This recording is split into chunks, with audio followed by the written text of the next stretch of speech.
Ya kalau kelompok-kelompok yang brutal ya tentu kita tidak akan bela. Saya membayangkan diri saya Pak Jokowi. Kalau saya ngomong sama Ganjar, gak bisa selesai di Ganjar. Yes. Even dia presiden. Ketika Anies kemudian berhadapan atau berpasangan dengan Caimin, dia lebih fleksibel untuk menampilkan persatuan antara Islam modernis dan Islam kiri itu. Abang gak pengen masuk Komisi 3?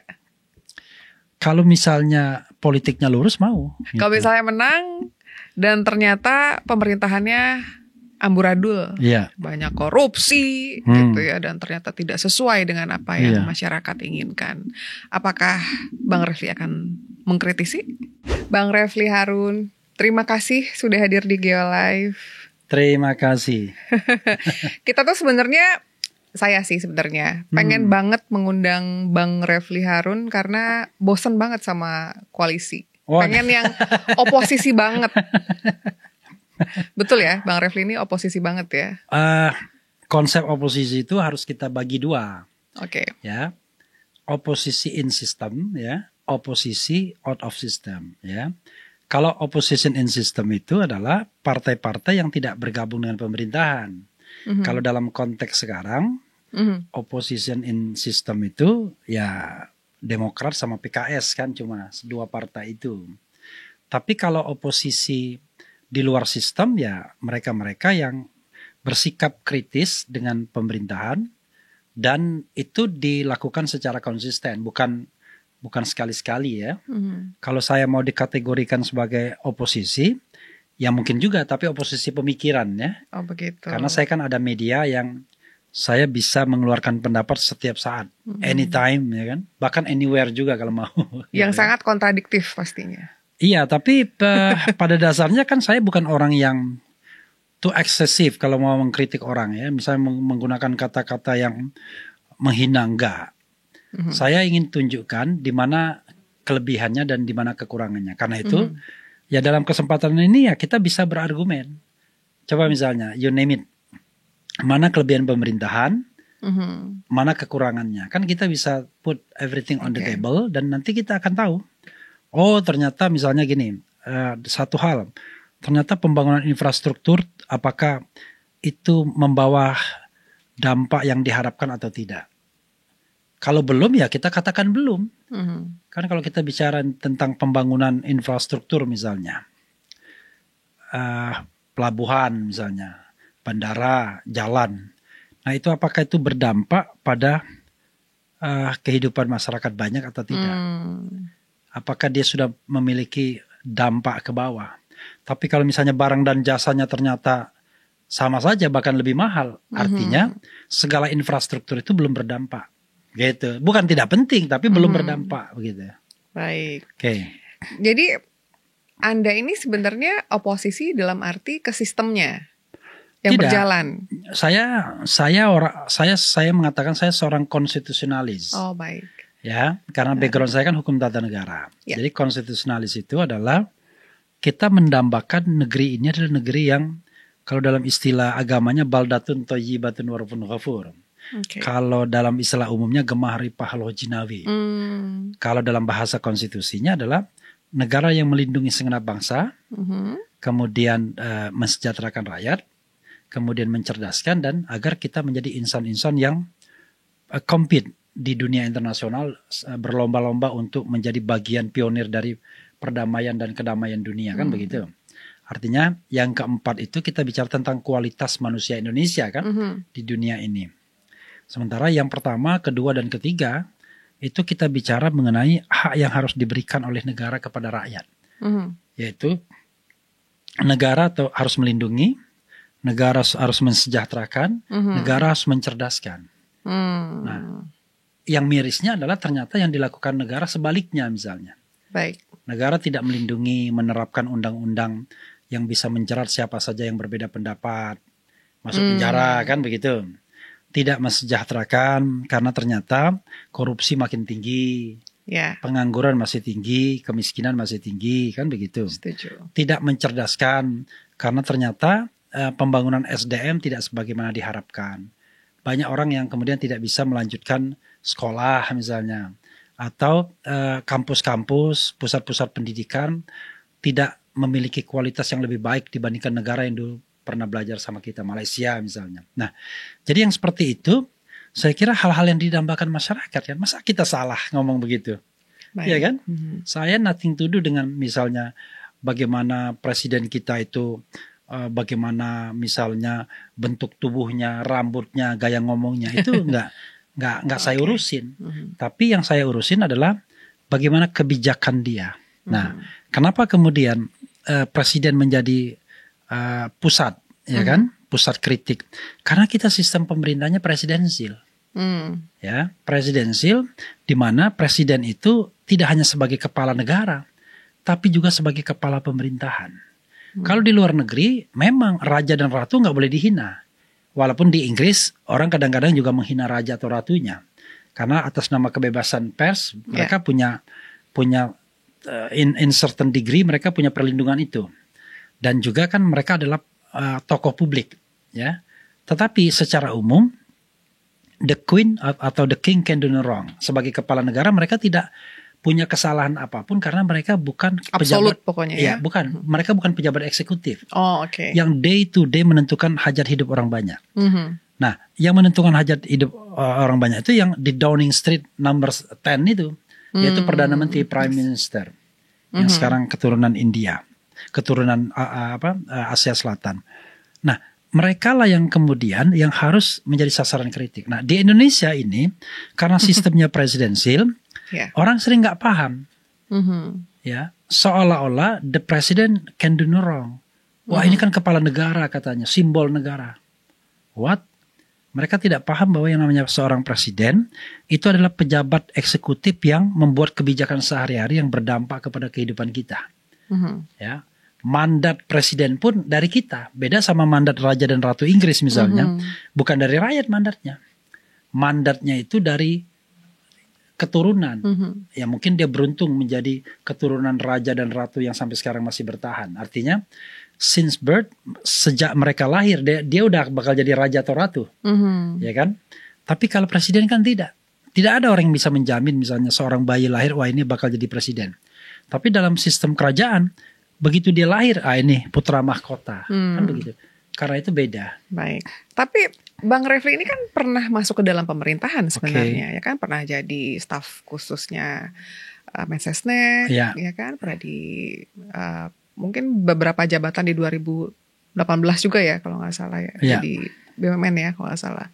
Nah itu apa goalnya pada saat itu? Karena kan kalau melihat dari apa yang Bang Refli uraikan tadi kan sepertinya kok kayaknya banyak banget yang harus diperbaiki, ini salah, kayak banyak banget yang memang harus dikritisi. Kenapa mau join ke dalam pemerintahan? Begini, saya itu dalam sejarah tidak pernah menjadi tim sukses. Jadi baik pemilu 2004, 2009 maupun 2014 plus 2019. Saya orang yang merdeka independen. Ya. Sekali lagi sampai 2019 ya. 2024 kan kita belum tahu. Nah, 2014 dan tetapi sebagai warga negara saya itu selalu mendambakan perubahan. Karena itu biasanya kalau ada sosok baru kita selalu berharap. Makanya misalnya pada 2014 saya menulis harapan itu bernama Jokowi. Oh ya? Ya. Tahun berapa itu? Tahun 2014. Baik. Jadi kenapa begitu?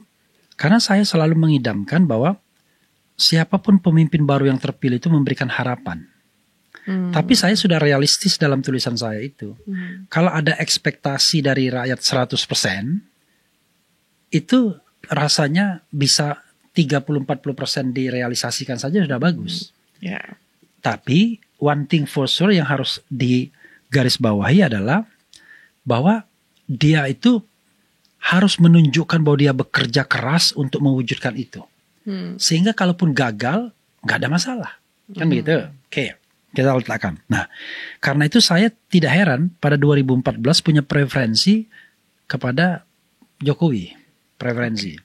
Dan preferensi itu saya tunjukkan dengan pembelaan saya di publik. Terhadap misalnya kasus sengketa di Mahkamah Konstitusi. Saya katakan 99,9% permohonan Prabowo akan ditolak.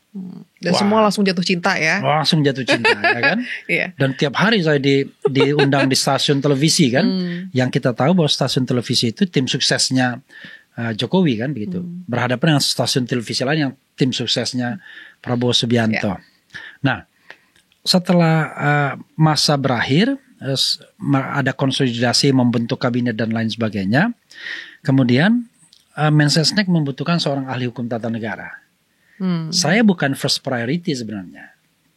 Sepanjang yang saya tahu, first priority-nya itu adalah ya Saldi Isra dan Zainal Arifin Muchtar. Saldi itu sekarang wakil ketua MK, Zainal Arifin dosen yang juga kolega Pratikno di UGM kan. Saya UGM juga, tetapi saya mengajar pasca dosen terbang, bukan dosen yang tetap kan. Rupanya mereka tidak mau. Kenapa mereka tidak mau? Karena kan dua orang itu kan lagi bintang terang semua di kampus, di tempatnya masing-masing. Mereka seperti punya home base. Saldi home base-nya di Andalas, Zainal home base-nya di UGM.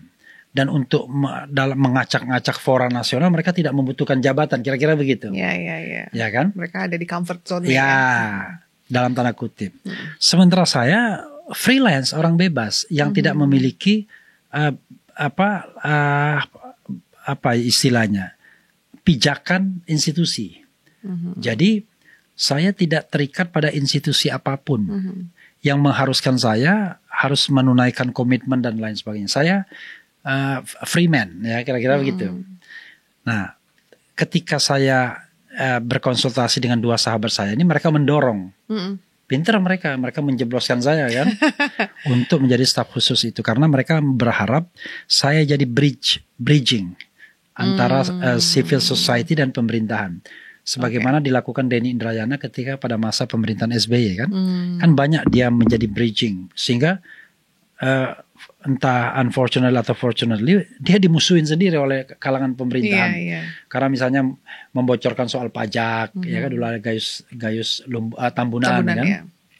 Nah, dia juga kemudian sekretaris anti mafia kan begitu yang tim presiden.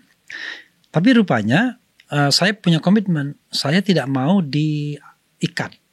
Maksud saya, kalaupun saya jadi staf khusus, bukan berarti saya kemudian dibeli, tapi saya ingin tetap bebas. Jadi mereka membutuhkan pendapat saya, silahkan, tetapi saya tidak ingin dibeli dalam tanda kutip. Tidak ingin diikat gitu. Ya, bahkan saya tidak mau diumumkan. Toh yang mereka butuhkan bukan pencitraan lagi kan? Wah, Refli sudah di sini, tapi yang mereka butuhkan kan pemikiran saya. Karena itu hanya 4 bulan. Ya. Oke. Akhirnya saya merasa nggak cocok. Nggak cocok. Jadi bukan 4 bulan. 2 bulan, 3 bulan pertama saya sudah mau mengundurkan diri. Saya utarakan niat itu kepada rekan saya Saldi. Padahal enak loh jadi staf khusus itu kan. Dikasih rumah dinas, dikasih mobil setara Camry kan begitu. Nah, dengerin tuh. Ya kan. Kemudian gaji puluhan juta kan. Ya. Okay. Tapi itu pun bayangkan. Saya mau mundur. Padahal saya sendiri nggak ada kerjaan yang tetap. Saya cuma pembicara publik saja. Dan saya memang advokat ya, lawyer ya. Beberapa kali misalnya di MK. Tapi saya termasuk orang yang bukan masif gitu cari-cari klien kan. Ya. Nah, kemudian di dalam proses mau berhenti itu, saya diangkat jadi komisaris utama Jasa Marga. Nah, saya kemudian nggak ngerti apa-apa kan saya kan. Loh, kok mau diangkat? Saya telepon 4 orang, 3 atau 4 orang. Mudah-mudahan saya tidak keliru. Satu, saya telepon Henry Saparini, ekonom. Ketika ditawari menjadi Komod BUMN. Kedua, saya telepon Chandra M. Hamzah, mantan wakil ketua KPK. Dan fortunately mereka ternyata jadi Komod semua itu. Untuk mengkonfirmasi apa? Bahwakah ini benar gitu? Bukan. Apakah saya harus terima? Oh, oke. Jadi saya kan konsultasi. Iya. Baik. Saya bilang saya nggak punya pengalaman, saya nggak ngerti apa-apa nih soal Dewan Komisaris. Nah, saya telepon Henry Saparini yang ternyata diangkat sebagai Komod Telkom. Saya telepon Chandra M. Hamzah yang diangkat sebagai Komod BTN, Bank Tabungan Negara, dan sekarang ternyata masih BTN juga ya setelah dia pindah ke ke PLN. Saya telepon Zainal Arifin Muchtar. Saya lupa-lupakan apakah saya telepon Zainal, tapi rasanya saya telepon dan saya telepon Saldi Isra. 4 orang itu yang saya telepon. Dan fortunately, ya, di lalanya 4 orang itu mengatakan ambil aja. Fortunately.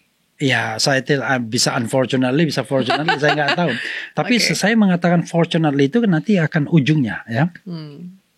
Lalu saya bilang, saya kan nggak ngerti gimana caranya nanti. Oh, nanti ada komite katanya yang akan membantu. Ya udah, saya kan makhluk pembelajar. Saya sederhana. Orang-orang yang disebutkan itu rasanya tidak lebih pintar dari saya juga, ya kan? Kalau mereka bisa, masa saya nggak bisa? Kan itu kan ibaratnya adalah, oh saya ciptakan lagu loh setelah usia 50 tahun. Ternyata saya bisa juga. Ada 21 lagu yang saya ciptakan. We need the challenge ya. Iya kan? Nah, akhirnya saya menjadi Komod BUMN dan langsung mempercepat pemberhentian itu. Karena saya diangkat sebagai Komod itu 18 Maret. Lalu per 1 April saya berhenti sebagai staf khusus. Karena nggak mungkin suddenly kan, mengundurkan diri kan harus sampai akhir bulan. Uangnya lebih banyak? Uangnya lebih banyak? Lebih banyak, tapi nggak ada fasilitasnya. Oh, oke. Ya, jadi kalau di BUMN, kita tidak dapat mobil, kita tidak dapat kendaraan, kita tidak dapat rumah dinas, cuma gaji saja.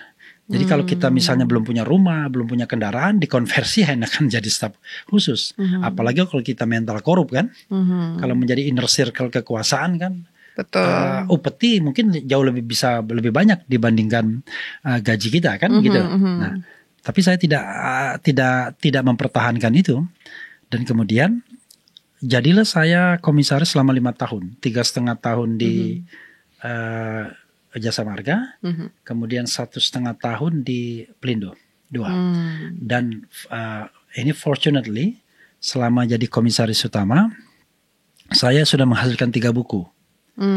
Satu judulnya BUMN dalam pandangan hukum tata negara, pandangan tata negara. Yang kedua bukunya adalah menjadi komisaris BUMN antara idealisme dan profesionalisme. Yang ketiga hukum BUMN. Jadi antara idealisme atau profesionalisme?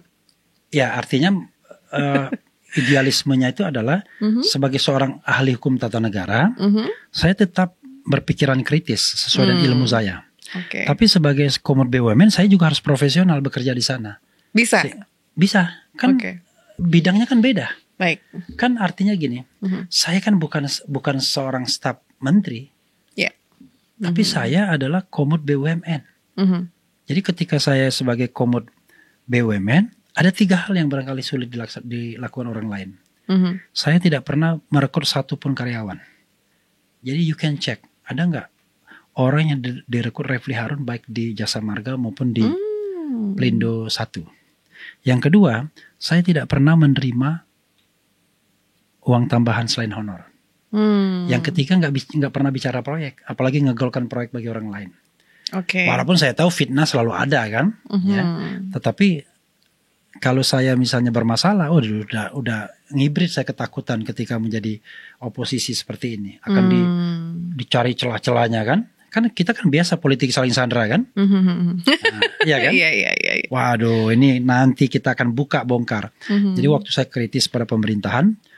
Wah nanti kita bongkar tuh waktu jadi Komod BUMN. Saya kira bongkar aja, apa yang mau dibongkar ya kan?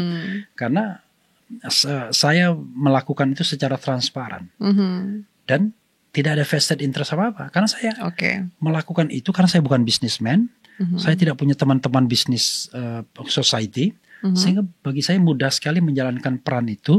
Karena saya nggak punya kepentingan kecuali kepentingan untuk melihat pekerjaan itu secara baik saja. Nah, hanya apakah ada kelemahan? Pasti ada, karena saya newcomer. Maksudnya di dalam diri Anda ketika mengerjakan pekerjaan tersebut. Iya kan? Bagaimanapun kalau kita masuk pada suatu lingkungan yang dimana kita belum pernah sama sekali, ya kita butuh waktu. Pasti. Ya kan? Butuh waktu, dan juga satu hal lagi yang saya lihat, sering seorang pemegang jabatan di BUMN itu dia tidak menggunakan kapasitas dirinya untuk dihormati secara maksimal. Iya. Biasanya dia menggunakan gesture kekuasaan. Either dia orang dekatnya presiden, atau dia staf khususnya menteri, atau bahkan wakil menteri sendiri. Jadi orang menghormati dia, takut sama dia. Siapa yang dimaksud sama Bang Refli? Saya gini, ini kan era terbuka ya, frankly speaking. Saya kira orang melihat Ahok misalnya kan, saya kira bukan karena dia profesional sebagai seorang komisaris ya, kan nggak punya pengalaman juga dia. Karena sosok ya? Enggak dong, lebih karena dia dianggap orang dekat presiden kan, iya kan? Iya dong, orang dekat presiden, makanya orang mikir. Nah, kemudian ada beberapa menteri kan, yang wakil menteri yang menjadi komisaris kan, wakil menteri BUMN saya kritik keras itu. 2 wakil menteri BUMN jadi komisaris utama di BUMN, bayangkan.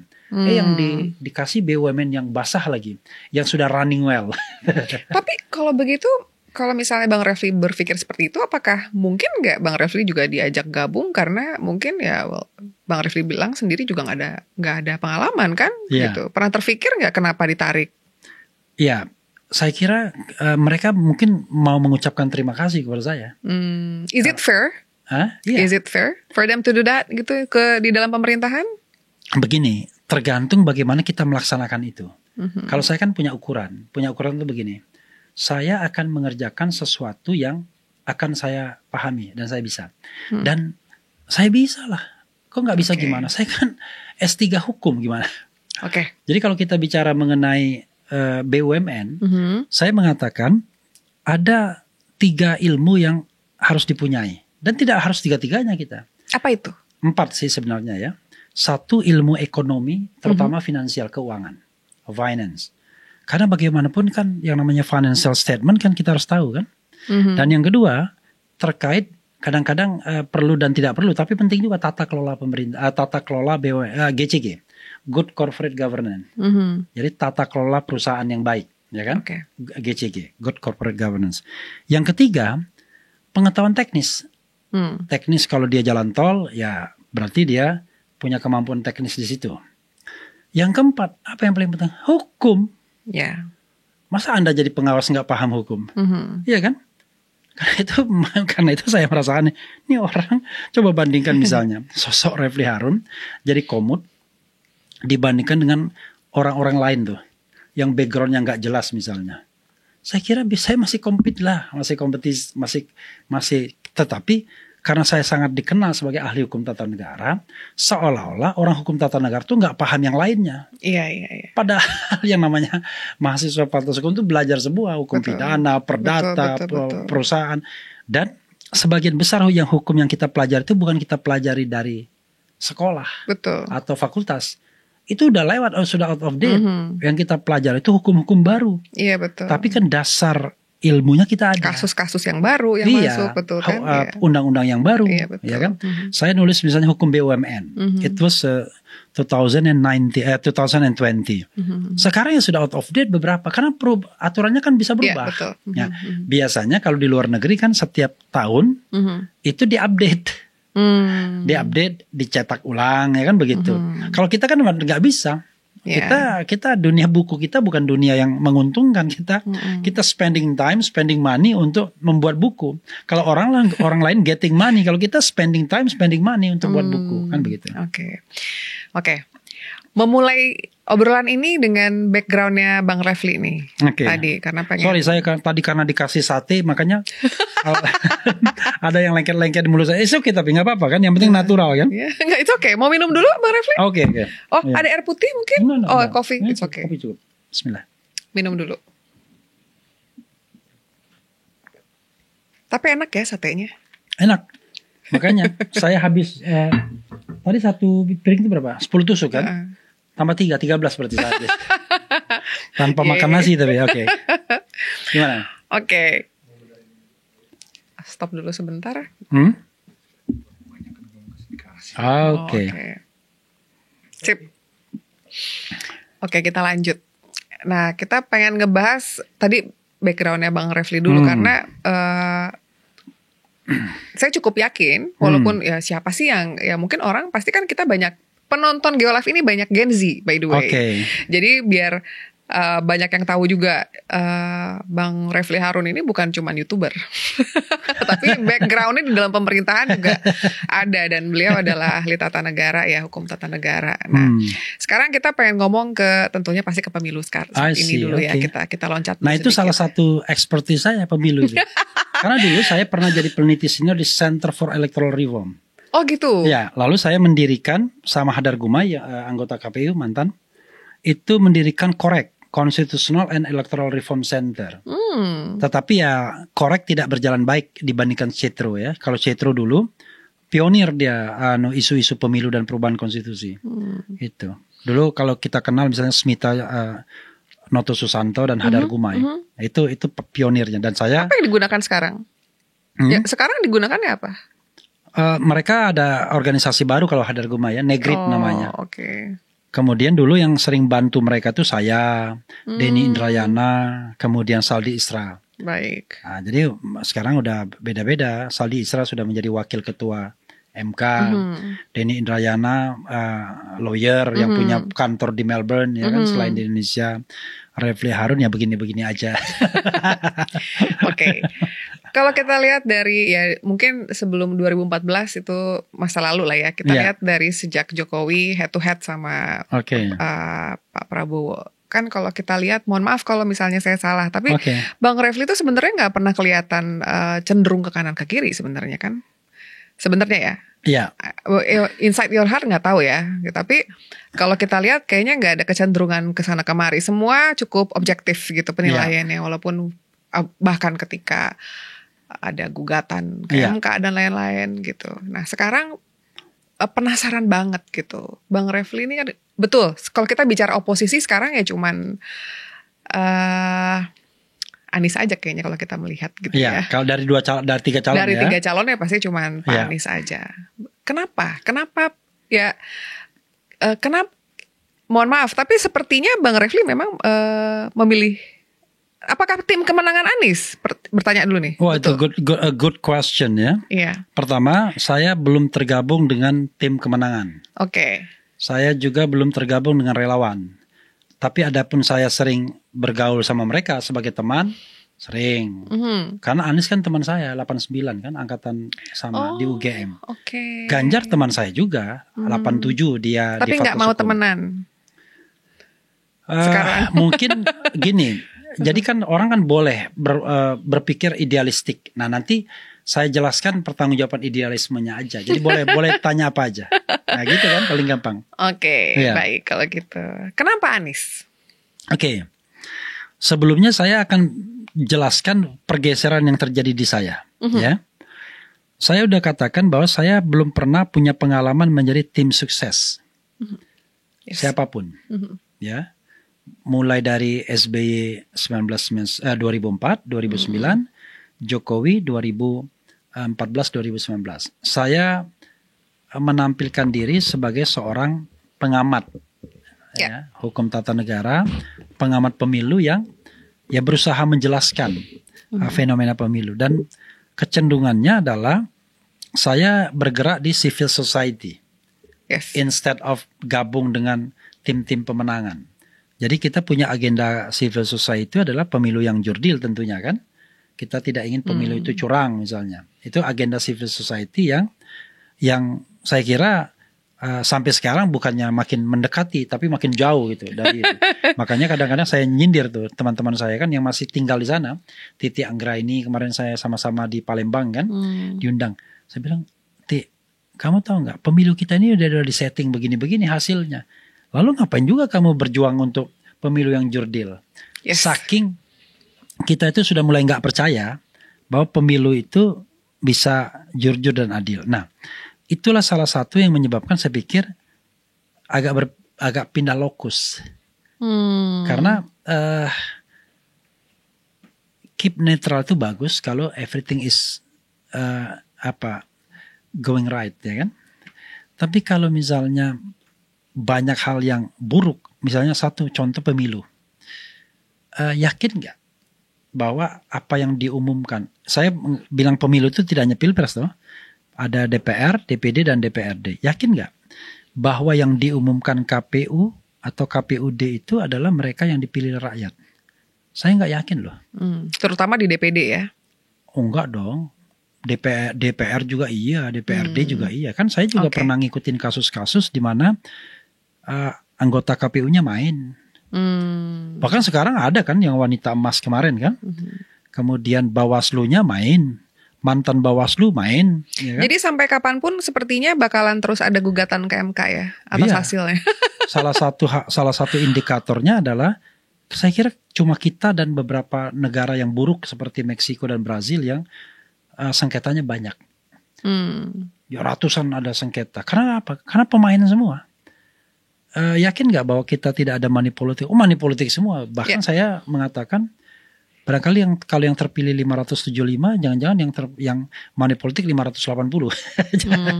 Artinya semua money politics kan. Nah karena itu perjuangan civil society untuk pemilu yang jujur dan adil itu nggak akan ada gunanya kalau tidak ada komitmen dari negara, gitu. Nah pertanyaannya adalah kalau negara keep neutrality enak, tapi kalau negara jadi pemain juga kan kacau. Saya mengartikan negara itu penguasa ya. Kalau kita bicara konsep negara itu kan negara itu pemerintah, rakyat dan tanah kan, wilayah. Tapi kalau kita bilang negara itu penguasa sesungguhnya yang kita bilang. Nah kalau penguasanya punya kepentingan misalnya, dan dia punya state apparatus, dia punya state financial resources, dia punya state facilities misalnya, wah itu bisa digunakan untuk melakukan pemenangan. Inilah yang membuat kita prihatin. Karena itu dalam setiap kesempatan saya mengatakan bahwa pemilu ini comberan. Pemilu 2024 itu pemilu comberan, sama seperti comberan pemilu-pemilu yang lalu. Apa maksudnya? Ya penuh dengan kecurangan, kekurangan, money politics, sogok menyogok. Kan udah kita lihat kalau misalnya kita kaitkan dengan calon presiden, ini mohon maaf nih, ada yang bagi-bagi amplop untuk Babinsa, ya kan? Ada yang bagi-bagi amplop ke desa-desa dengan warna amplop tertentu dan atribut tertentu. Nggak diapa-apain tuh, ya kan? Padahal itu jelas itu menciderai pemilu yang demokratis kan? Betul. Padahal kita kan cari alasan aja, wah ini karena belum mendaftar. Itu kan kalau kita mau cari alasan tuh sejuta alasan. Tapi intinya adalah tidak hanya moral hazard, itu sudah fraud, kecurangan kan. Tapi kecurangan itu dibiarkan dengan ketidaknetralan penyelenggara pemilu, pengawas pemilu, dan dengan ketidaknetralan penguasa sendiri, ya kan. Nah karena itu saya berharap bahwa siapapun yang terpilih, mudah-mudahan dia walaupun comberan, mudah-mudahan dia menjadi unenlightened leader. Lucu banget ya. Jadi mereka terpilih tapi punya sifat kenabian. Ya, Nabi itu kan Nabi itu menerima mandat itu kan tidak horizontal. Dia kan bukan hidup di masyarakat society-nya yang korup. Kan bukan begitu kan? Misalnya Nabi Muhammad misalnya. Kan masyarakat dulu kan menyembah berhala, enggak karu-karuan hidupnya. Tapi dia tiba-tiba mendapatkan tugas profetik wahyu dari Yang Maha Kuasa. Artinya dia beyond the society kan begitu. Nah, kita berharap walaupun presidennya menang melalui comberan, ya kan? Sogok sana, sogok sini, bayar sana, bayar sini ya. Kemudian belum lagi uang percukongan dan lain sebagainya, peroligarkian. Tapi dia sadar bahwa kita tidak bisa mempertahankan kondisi seperti saat ini. Kalau enggak, otherwise kita hancur. Nah, karena itu dia berusaha menata. Makanya harus ada kontrak politik dengan calon presiden baru ini. Nah kalau tadi dikatakan, saya misalnya lebih condong ke Anies misalnya, dua hal yang ingin saya katakan. Kenapa sih orang takut sekali kalau dibilang dia condong ke sana kemari? Kan itu hak politik. Political right. Dan yang kedua adalah karena saya berpandangan pemerintahan ini gagal. Boleh dong, masa saya nggak boleh mengatakan pemerintahan ini gagal? It's okay. Tentu ada indikatornya. Tentu ada indikatornya. Demokrasi kita flawed demokrasi yang cacat, ya kan? Itu sudah penilaian dari dunia internasional. Kedua, kita bukan lagi negeri bebas ketika zaman SBY ke bawah, ya kan? Tetapi sudah partly free, negara separuh bebas. Dari Freedom House sejak 2015-2016, berarti masa pemerintahan Presiden Jokowi. Kemudian indeks pemberantasan korupsi kita turun lagi. Diwarisi oleh SBY 34. SBY itu menaikkan dari 20 ke 34. Sama Presiden Jokowi dinaikkan sampai 40 di 2019. Tapi turun di 2020 menjadi 37. Naik lagi jadi 38 di 2021. 2022 terjun bebas ke 34. Penurunan yang sangat drastis sejak era reformasi. Nah, karena itu saya mengatakan pemerintahan ini gagal dengan berbagai indikator kan. Termasuk nanti utang luar negeri. Coba bayangkan. Masa pemerintahan SBY utang luar negeri 2.600 cuma. Dan itu utang luar negeri sejak tahun 45 kan. Tapi begitu masa pemerintahan Presiden Jokowi 8.000 hampir. Ya masih 7.700, 7.800. Tapi diperkirakan angka 8.000 akan terlampaui. Jadi kalau 8.000 dengan 270 juta penduduk Indonesia, bayi yang baru lahir itu dibebani utang pemerintah itu 40 juta. Itu baru bilang utang pemerintah, belum utang BUMN. Betul, belum kewajiban negara yang harus dibayar juga, yaitu pensiun TNI, Polri dan ASN. Jadi kata Misbahun, salah seorang anggota DPR, sebenarnya utang kita bukan 7.800 triliun, tapi utang kita itu 20.000 triliun. Dan itu sudah melampaui GDP kita, gross domestic product kita yang kira-kira 18.000 triliun sekarang ini. Dan tapi, itu udah sinking negara kalau begitu sebenarnya. Iya, oke. Tapi kembali lagi kenapa Anies? Karena kan sebenarnya gambling juga sebenarnya, belum tentu dia bisa. Iya. Jadi lalu jawabannya adalah kita tidak cukup diberikan kemewahan, ya kan?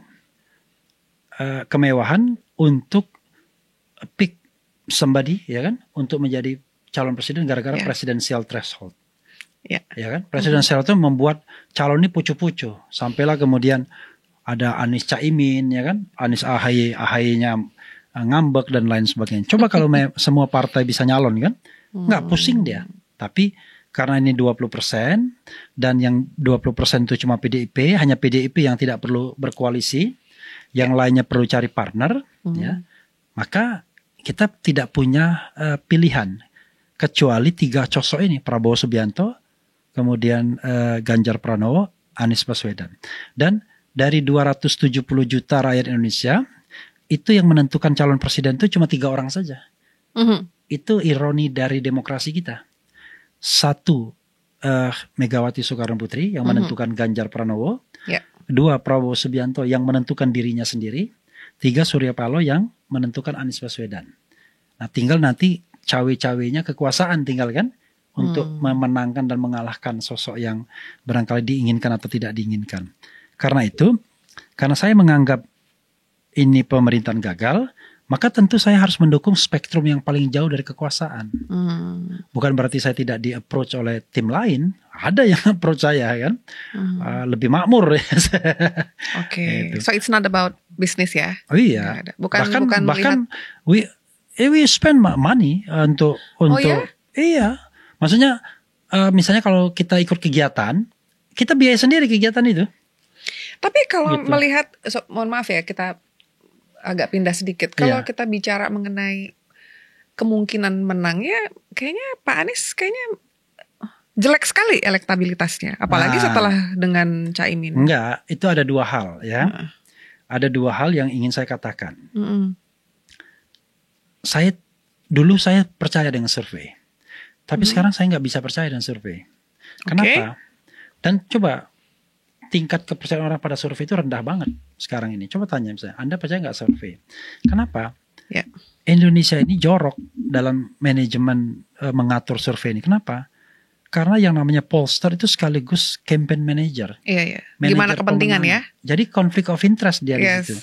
Sebagai pollster dia harus memotret realitas yang sesungguhnya.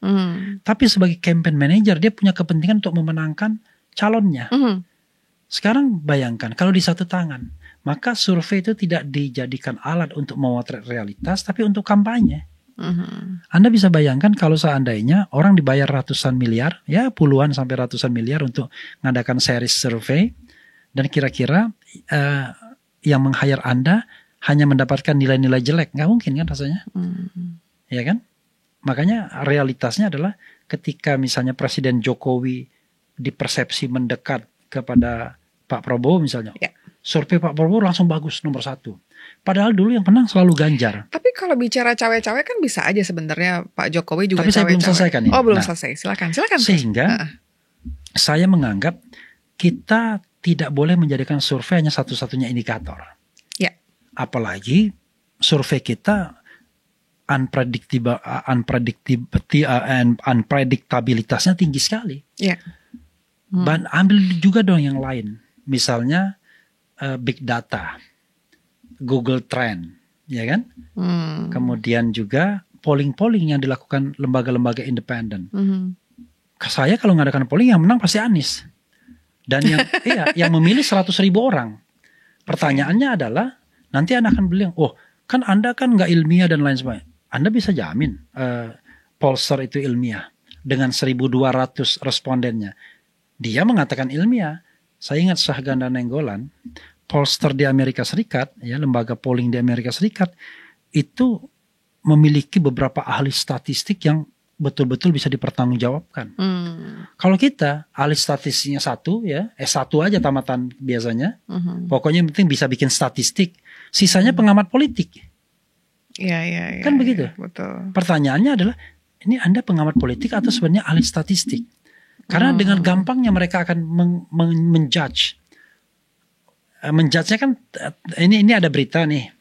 Misalnya elektabilitas Ganjar menurun karena ada pernyataan yang menolak tim Israel, kan begitu.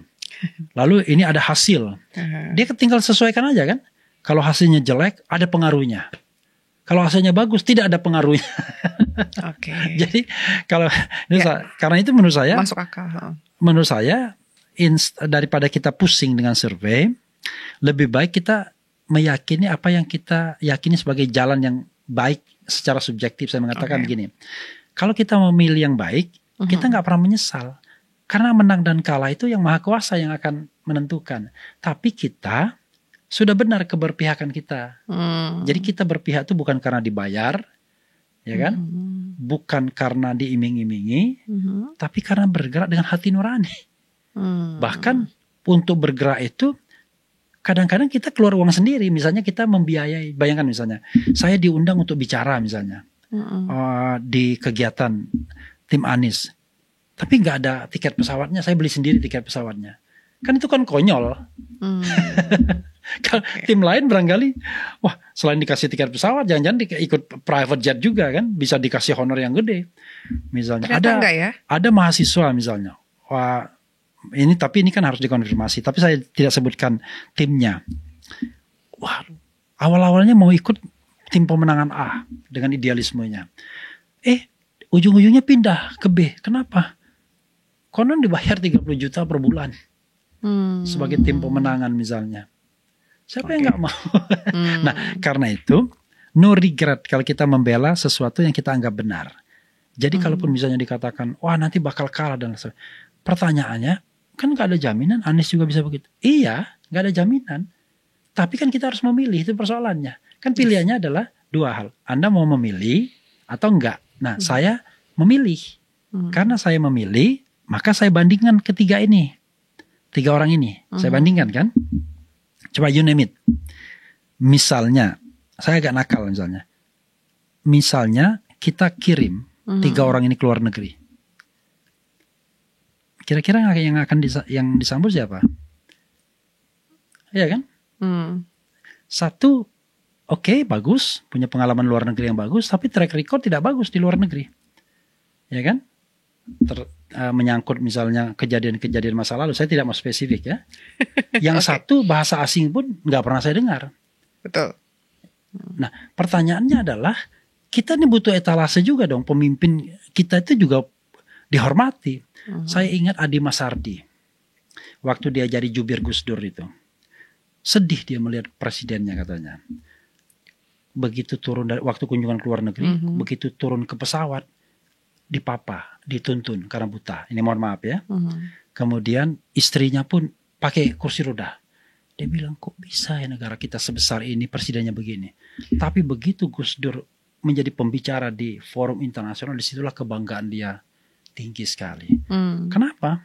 Karena pemimpin kita pemimpin yang berkualitas, yang punya kemampuan bernarasi. Nah sekarang orang mendikotomikan antara narasi dan eksekusi loh.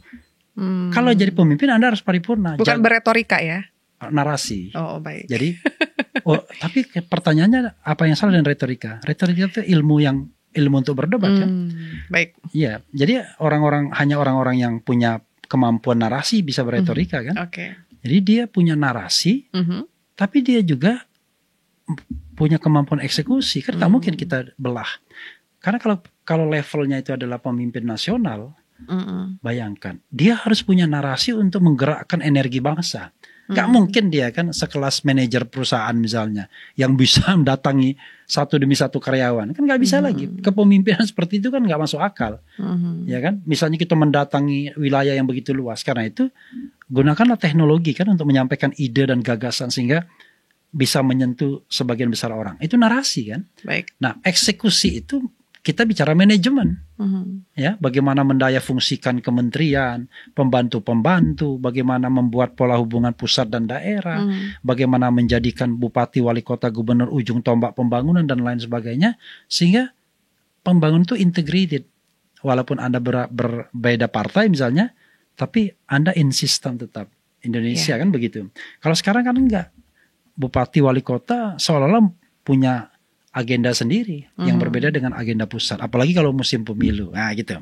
Itu sedikit penjelasan. Boleh tanya lagi boleh. Sambil saya ngopi. Apa? Silakan. Ya, Oke. Berarti tadi nangkap sedikit nih, sebenarnya bukan pertanyaan, tapi nangkap sedikit dari omongannya Bang Refli bahwa kalau kita bicara kualitas berarti yang satu ada dua yang berkualitas nih kalau di luar negeri ya, yang satu enggak gitu ya. Berarti mengakui bahwa yang satu memang berkualitas, hanya saja masalahnya masa lalu gitu. Iya. Oke, baik. Karena itu kalau kita menjadi smart voter ya, smart voter itu memilih bukan dengan fanatisme, memilih dengan perbandingan. Saya kasih contoh misalnya, kalau Rizal Ramli yang jadi calon, belum tentu saya pilih Anies. Karena saya lihat dia canggih dan dibutuhkan. Dia tegas, dia punya kepemihakan terhadap masyarakat menengah ke bawah.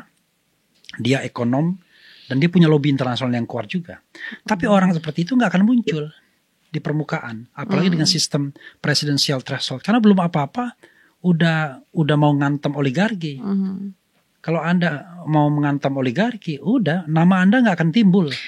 Beberapa ini iseng aja sih sebenarnya, bukan gosip ya. Tapi beberapa tahun lalu Bosman malah sempat ya pengen jadi, Mardigo tuh sempat pengen jadi presiden ya. Pernah dengar? Oh enggak. Dia lebih pada menjual ide sebenarnya. Oh, oke. Kalau serius sih enggak. Oh enggak. Itu yang serius itu kan Rizal Ramli, Gatot Nurmantio kan. Kemudian beberapa yang calon-calon yang ada sekarang ini kan itu kan orang serius semua kan, Puan Maharani. Tapi jelas akhirnya kan kita terbentur dua hal kan. Pertama kapasitas, kualitas, yang kedua kendaraan. Pasti kendaraan, wadah ya. Iya. Nah sekarang pertanyaannya adalah, kalau Anda nggak punya kendaraan politik dan Anda bukan part of the political party membership, tapi Anda nominated by the party, berarti Anda orang hebat dong. Yes, that's true. Iya kan? Kalau Prabowo mencalonkan diri, biasa aja. Orang dia punya partai. Dia declare, ya kan? Ya kan? Dia declare. Tapi punya partai juga hebat loh Bang Refli. Nah, maksudnya in case di dalam nominasi presiden ini, ya, punya partai hebat. Tapi why Surya Paloh nggak mau mencalonkan diri kalau begitu? Mungkin nggak pengen. Bukan nggak pengen, nggak pede. Gitu. Dia tahu dia bukan orang yang punya elektabilitas tinggi kan begitu. Berarti pas problemnya di Pak Surya Paloh sendiri berarti? Bukan, yang ingin saya katakan dia orang tahu diri. Oke. Ya kan? Karena dia kan pernah mencoba untuk menjadi calon presiden dari Golkar waktu konvensi 2004 kan? Gagal kan? Yang juaranya kan Wiranto pada waktu itu. Artinya ada keinginan itu. Tapi dia akhirnya sadar bahwa dia bukan sosok yang secara sosiologis diinginkan masyarakat Indonesia. Ya kan? Nah, lalu kalau Prabowo kan dia menentukan dirinya sendiri, nggak ada mekanisme internal kan? Baik. Kalau Ganjar ya ditentukan oleh Megawati. Iya. Nah, Anies paling tidak dia to some extent dia punya level untuk bernegosiasi, ya kan? Dia kan tidak membayar, dia nggak ada duit untuk membayar kan? Tapi kenapa seorang Surya Paloh mau menominasikannya sebagai calon presiden? Karena itu berarti ada something kan, sesuatu. Ya sama seperti misalnya Anda ngundang saya jadi narasumber, kan nggak mungkin karena waduh sudah saya mau undang Refli, kenapa nggak ada alasan? Kan enggak, kan Anda pasti melihat alasan tertentu kan? Pasti. Gitu. Dan saya bukan pemilik Geolife ini yang bisa menentukan, narasumbernya saya ya, kan begitu. Saya bukan independen, saya dependen kan di sini. Jadi kalau Anda nggak mau ngundang, ya saya nggak bisa datang, kira-kira begitu. Gitu. Oke. Kita ke Anies lagi nih. Oke. Kalau misalnya kita bicara cawe-cawe nih, Bang Refli ya, gitu. Kita cukup tahu lah sebenarnya Pak Surya Paloh juga deket kok dengan yang lain-lain gitu ya, dengan Pak Jokowi juga deket gitu dengan yang lain-lain. Terus kita melihat kenyataan, saya mungkin kita punya kacamata yang pastinya beda-beda ya, tapi banyak yang berpendapat bahwa sebenarnya Caimin ini sebenarnya tidak begitu membantu Pak Anies gitu dalam meningkatkan suara dan lain-lain. Apakah tidak ada pemikiran bahwa sebenarnya Pak Surya Paloh juga sebenarnya di dalam benaknya, jauh di lubuk hatinya sebenarnya nggak pengen Anies menang gitu, dan dengan cara itu kita pasangkan saja dengan Pak Caimin. Bisa jadi, ya kan? Artinya kan kemungkinan itu bukan tidak ada, tapi rasanya aneh. Gak mungkin gitu. Iya, anehnya adalah kalau begitu kenapa dia mencalonkan Anies pada tanggal 3 Oktober tahun 2022 kemarin. Kan aneh. Dia ngambil resiko, dan resikonya sudah dia dapatkan kan. Satu menteri keplanting kan. Menteri lain hampir juga Yassin Limpo. Jadi bisa jadi ada skenario di tengah jalan ada negosiasi. Mungkin. Karena itu saya kan tidak boleh juga mengatakan tidak kan. Tapi saya ketika melihat Anies Caimin, saya lebih optimis dibandingkan Anies AHY. Kalau misalnya Anies AHY. Kenapa? Nah, itu menarik, ya kan? Ketika diumumkan Anies Caimin, saya juga orang mengatakan, wah. Karena saya pun bikin polling, nggak pernah saya pasangkan Anies Caimin itu. Karena saya menganggap Caimin kartu mati. Kardus durian dan lain sebagainya isunya, dan ya kita frankly speaking kan. Tapi ini mungkin God hand. Ya walaupun Rocky tidak suka bilang God hand, semua pesan dari langit apa-apa. Tapi maksudnya gini, ya kan? God hand-nya begini. Saya ingin ambil satu perspektif ya. Problem di Indonesia ini salah satu problem Islam. Islam itu kekuatan di Indonesia. Tetapi selalu ingin dipecah belah. Saya juga heran, padahal memecah belah kekuatan Islam itu hanya menghasilkan Indonesia yang lemah. Udah pasti itu, one thing for sure, nggak mungkin. Jadi kalau misalnya ada kelompok, ada orang mau memecah kekuatan Islam, maka hasilnya adalah Indonesia yang lemah. Kenapa? Karena dipecahnya ada dua kelompok besar, yang kita katakan Islam tradisional, atau kadang-kadang orang mengatakan Islam kiri, atau mengatakan Islam kebangsaan, dengan Islam yang kanan, Islam modernis. Kan moderat begitu. Ya. Sehingga bukan moderat. Modernis. Yang moderat tuh bahkan yang kiri dianggap moderat tuh. Nah, ini kadrun, ya kan? Ini khilafah yang kanan ini. Kalau ini bukan, ini Nusantara. Padahal sama-sama membaca sholawat asjil. Kenapa ini dipersepsi seperti mau bikin khilafah negara, sementara ini enggak? Padahal ini ritual Islamnya lebih kental yang kiri ini, ya kan? Nah, Dan Anies terjebak pada pola itu. Orang melihat Anies itu dengan framing begitu, khilafah, Wahabi, kanan, ekstrim, radikal, dan lain sebagainya. Kan itu yang narasi yang mau dimainkan. Sehingga secara bawah alam sadar, Anies nggak mau menampilkan itu. Sama seperti Amin Rais tidak mau menampilkan keislamannya karena takut dikatakan radikal pada tahun awal reformasi. Anies juga begitu. Jangan heran kalau ada non-muslim misalnya. Kita bicara dewasa ya. Yang mendukung Anies pasti dijadikannya etalase. Misalnya ada pendeta Supit, ya kan? Kemudian ada siapa mantan wakil menteri itu. Kenapa? Dia ingin membuktikan bahwa dia itu nggak benar orang mengatakan dia intoleran, dan dia selalu mengatakan kan 5 tahun nggak ada kerusuhan yang berbau agama, tidak ada perlakuan pembedaan itu. Kan yang dibawakan cuma pilkada DKI aja, ya kan, yang ayat dan mayat itu. Nah, ketika Anies berpasangan dengan AHY, framing itu nggak hilang, karena ketika ada kelompok Islam kanan eksis, yang disuruh ngantemin siapa? Kelompok Islam kiri. Oke. Yang mempersekusi itu kan, misalnya gini, UAS tuh, yang mempersekusi kan siapa? Kan orang Islam juga, dan bahkan menggunakan simbol Islam juga. Cuman yang membedakannya adalah ini Islam yang lebih nasionalis, yang lebih Nusantara kan begitu. Ini Islamnya kadrun, Islamnya Arab dan lain sebagainya kan begitu. Nah, sehingga terjebak pada perpecahan bangsa. Bahaya Indonesia kalau begitu terus. Dan sementara kelompok di luar dua ini ngadu-ngadu terus, ya kan, sengaja diadu biar nggak kuat. Padahal kalau Islam Indonesia pecah, Indonesianya yang hancur. Nggak mungkin. Islam itu di Indonesia itu kekuatan inti. 85% nggak mungkin Anda abaikan kan. Nah, ketika Anies kemudian berhadapan atau berpasangan dengan Caimin, dia lebih fleksibel untuk menampilkan persatuan antara Islam modernis dan Islam kiri itu.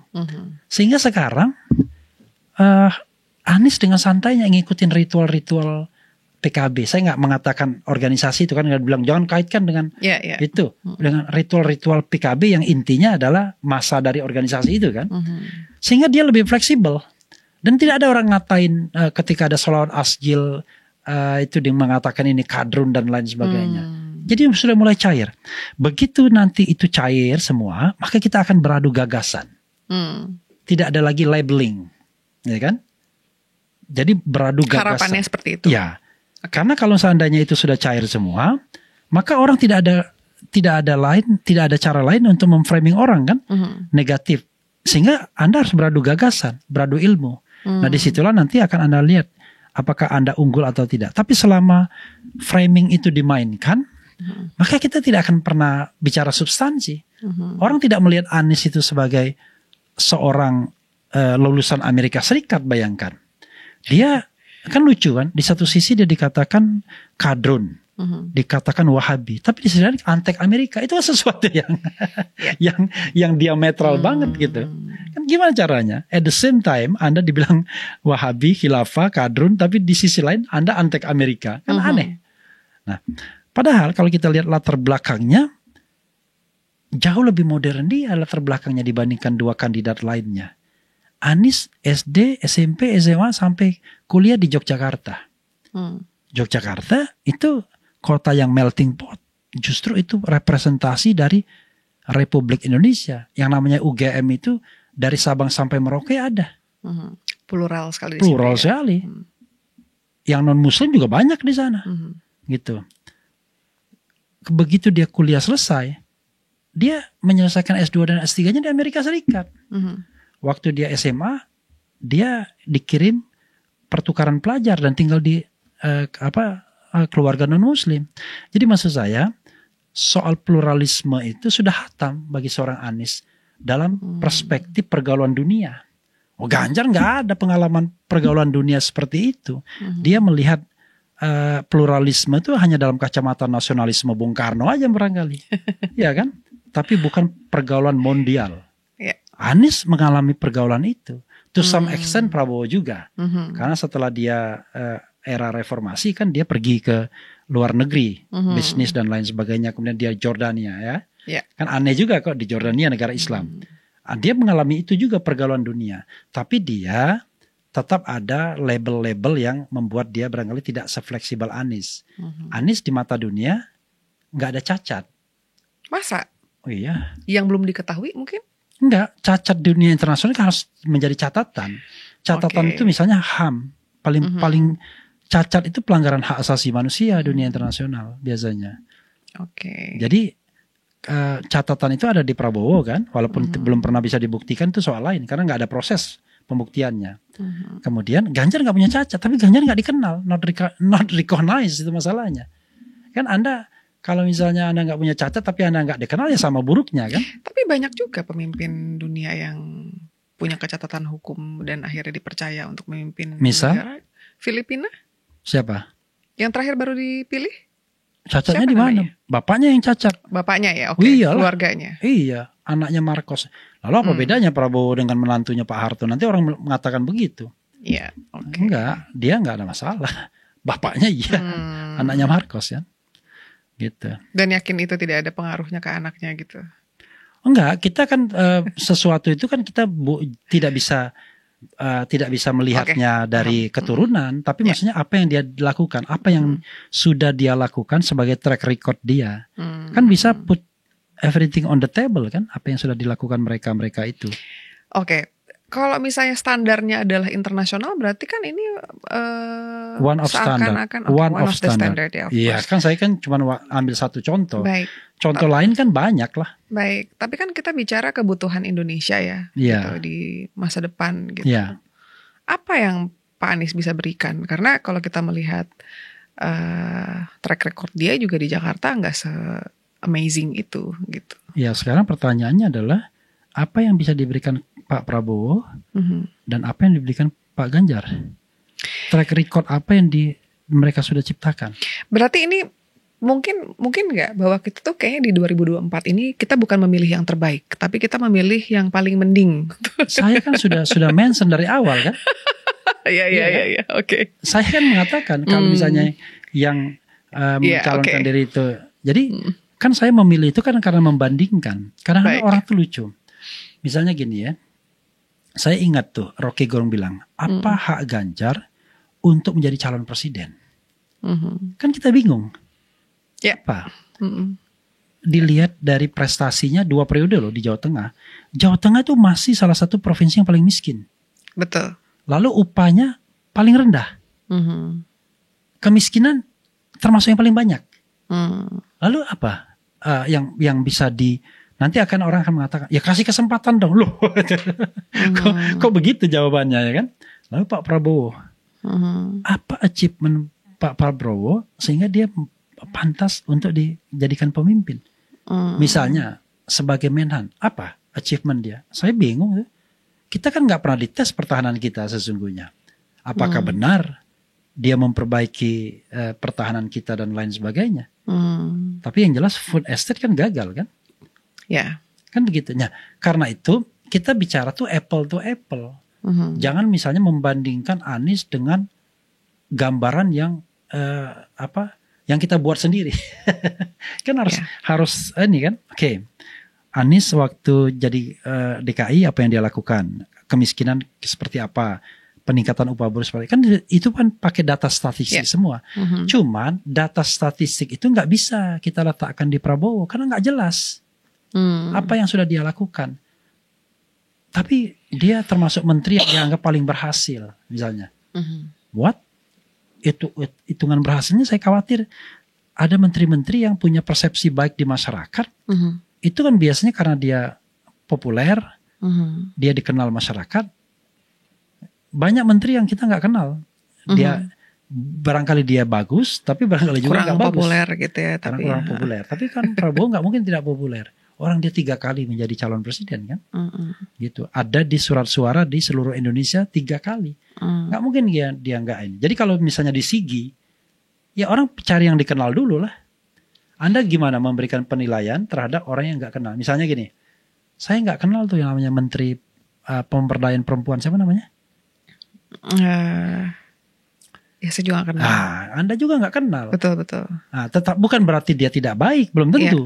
Tapi kalau Anda tidak dikenal, begitu di Sigi gak akan dipilih orang. Karena perempuan itu selalu Bu Sri Mulyani dan Bu Retno ya selalu. Dua perempuan itu. 2 itu aja. Ya kan? Ya, jadi kalau Anda gak dikenal, ya Anda gak mungkin dianggap baik gitu masalahnya. Oke, kita lanjut kalau gitu. Iya. Nah, sekarang kalau kita bicara mengenai Pak Anies lagi ya, kita bicara Pak Anies dan Caimin tentunya. Kan mereka baru berpasangan lah, baru mempublikasikan gitu. Ya. Berarti Caimin tuh sebenarnya dipilih bukan karena kualitas ya, karena memang karena dia adalah dari satu komunitas ya. dari grup Islam yang lain. Itu alasannya jadi itu. Kira-kira kalau Ganjar dipilih karena kualitas atau karena popularitas? Popularitas sih, nah, 100% sih. Ya kan? Yes. Kalau kita lihat kualitas kerjanya apa? Kan kita nggak jelas. Walaupun Ganjar teman saya, tapi lebih pada popularitas pastinya. Nah, popularitas kan bisa dibangun, bisa dibentuk. Nah, jadi kalau menurut saya tidak begitu. Caimin itu dipilih bukan karena kualitas, bukan karena popularitas, karena PKB. Karena dia maksa mungkin? Karena soalnya kelihatan banget kayaknya pengen banget jadi cawapres. Bukan, karena PKB. Sekarang apa yang Anda bisa lakukan ketika presidensial threshold itu 20%? Surya Paloh itu dihadapkan pada sebuah situasi yang saling mengunci, saling sandra. Sudah jelas kan? Demokrat hanya mau bergabung kalau wakil presidennya AHY. Kalau enggak, lari mereka. Walaupun belakangan mereka enggak begitu dan enggak juga. Itu kan sudah kelihatan kan? Ketika ditanya, apakah ini, lalu dia balik. Apakah kalau AHY jadi presiden, kemudian ada partai yang ingin lari kan begitu? Nah, kalau misalnya Demokrat lari, nggak bisa apa-apa. Nasdem dan PKS kurang, ya kan? Yeah. Demikian juga sebaliknya. Kalau Nasdem yang lari, Anies gigit jari, nggak bisa ngapa-ngapain juga. Begitu ada PKB, langsung ditangkap oleh Surya Paloh. Kenapa? Karena Nasdem dan PKB cukup kursinya 117. Jadi bagi Surya Paloh aman. Kenapa? Yang paling penting itu adalah mengamankan tiket. Karena satu studi misalnya, oleh banyak orang survei, termasuk juga pollster, memang yang paling berpengaruh sosok presidennya. Wakil presiden itu bisa dibilang nggak terlalu besar pengaruhnya. Nah, cuman khusus untuk Caimin, dia melengkapi kekurangan yang tidak dipunyai Anies. Yang kalau AHY, barangkali AHY tidak bisa nambal itu. Ya tadi, mempersatukan antara Islam tradisional sama Islam modernis. Baik. Menghilangkan cap framing terhadap Anies Baswedan. Dan sekarang yang saya lihat, saya observasi, yang namanya relawan tuh senang banget sekarang. Oke. Karena mereka bisa bergerak di Jawa Tengah dan Jawa Timur. Oh, secara bebas ya. Iya. Kalau dulu ditimpukin orang mungkin. Kita tahu kan ada kelompok-kelompok yang suka mempersekusi orang kan. Betul. Ulama aja dipersekusi, apalagi tim begitu. Tapi begitu Caimin dijadikan wapres, cair semua sudah. Anda bisa bayangkan PKS sama PKB tiba-tiba dalam satu perahu. Itu kan bayangkan, pernah misalnya PKS itu sangat tidak populer di Jawa Timur. Padahal dia partai Islam. Ya, dan partai Islam kayak sepertinya tidak akan pernah menguasai. Bukan, maksud saya orang-orang yang dari organisasi itu lebih suka memilih partai yang non Islam, partai yang bukan berlabel Islam. Iya, maksudnya itu. Ya kan? Ya. Ketimbang partai Islam sendiri. Betul. Kan ada persoalan di situ. Ternyata persoalannya bukan ideologi. Karena elit-elit aja yang gak disatukan. Begitu elitnya nyatu, selesai semua. Makanya saya bilang, mungkin good newsnya itu adalah, God head-nya adalah, ini adalah jalan untuk mempersatukan kekuatan Islam. Tapi sekali lagi, Islam is rahmatan lil alamin. Jangan bayangkan Islam yang merusak. Islam yang mengayomi. Islam yang menjadi kekuatan, Islam yang mempertahankan kemerdekaan negara ini, Islam yang ingin menegakkan kebenaran dan keadilan. Ya kalau kelompok-kelompok yang brutal, ya tentu kita tidak akan bela. Tapi kalau kelompok-kelompok yang ingin menegakkan kebenaran dan keadilan, masa musuh kita kelompok-kelompok yang membacakan sholawat dibandingkan para koruptor, kan aneh. Para koruptor tuh nggak ada diamuki oleh masyarakat kita. Aneh betul, kan? Ya, betul, padahal betul. Itu yang merusak negara kita. Ya, setuju. Oke, apalagi? Oke, kita kalau melihat sekarang kita bicara ketiga capres. Kalau kita bicara Pak Ganjar, kita sudah tahu dia memang kelihatan banget ya, terlalu di bawah payung PD Perjuangan gitu ya. Kalau kita melihat Pak Prabowo, tentunya dia yang punya partainya. Nah, kalau kita melihat Pak Anies, somehow gitu kelihatan banget juga sebenarnya yang lebih dominan itu Pak Surya Paloh. Kalau misalnya kita bicara Pak Anies sebagai presiden, apakah bisa percaya bahwa dia akan secara mandiri menjadi presiden, sementara Pak Surya Paloh ada di belakangnya begitu menguasai pilihan dan segala bentuk keputusannya, even pada saat ini? Ada nggak pilihan lain? Kan kita bicara nggak ada pilihan lain kan? Saya akan jawab ya. Pertama, kalau kita ke Ganjar, kelemahannya adalah saya membayangkan diri saya Pak Jokowi. Kalau saya ngomong sama Ganjar, nggak bisa selesai di Ganjar. Even dia presiden. Karena masih ada Megawati. Bahkan gosipnya, tapi ini gosip ya. Nanti yang akan menentukan kementerian itu PDIP Megawati. Karena cuma petugas partai kan presiden. Rahasia umum ya itu. Ya itu rahasia umum. Nah, tapi nanti di-correct me kalau keliru. Tapi itu kan gosip kan. Jangan kita nganggap menyebarkan berita bohong. Jadi sesuatu yang kemudian kita katakan gosip, yang kita katakan analisis, tiba-tiba dihantam dengan berita bohong, lalu ditangkap dan dipenjarakan kita. Inilah negara kita. Banyak contohnya kan. Itu another story. Lalu kemudian Prabowo. Pernah seorang tokoh mengatakan, yang benar kan Prabowo, dia bangun partai sendiri, ya kan? Fahri Hamzah kalau mau bertarung itu gitu, ujung-ujungnya dia milih. Nah, itu udahlah. Kalau kita mau mendukung seseorang ya selalu ada legitimasinya kan. Prabowo sosok yang menarik, kita nggak bisa deny. Dia memiliki harta yang banyak, triliunan ya hartanya.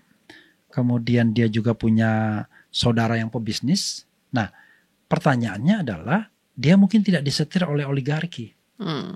Tapi bagaimana kalau dia oligarki itu sendiri? Kan tambah kacau jadinya. Iya kan? Misalnya, jadi uncontrollable juga misalnya. Tiba-tiba semua menumpuk di sekitar sana. Karena gini, saya yakin ya, yang bisa berhitung uang triliunan itu cuma Prabowo.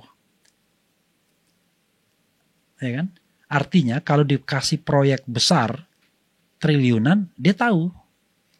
Kan Anies sama Ganjar kan kelasnya kan bukan kelas di sana. Kelasnya baru kelas ide. Ya kan? Tapi mengerjakan proyek triliunan dan lain sebagainya kan ya hanya karena dia kepala daerah. Tapi sebagai pribadi yang punya bisnis kan nggak ada. Sehingga kita tidak akan berbahaya dengan orang seperti ini. Tapi kalau orang yang biasa berbisnis triliunan, maka seperti surga dan neraka jadinya kan. Ya kan? Artinya dia tahu uang gede itu. Saya kan nggak pernah juga berpikir uang ratusan miliar bahkan. Jangankan triliunan.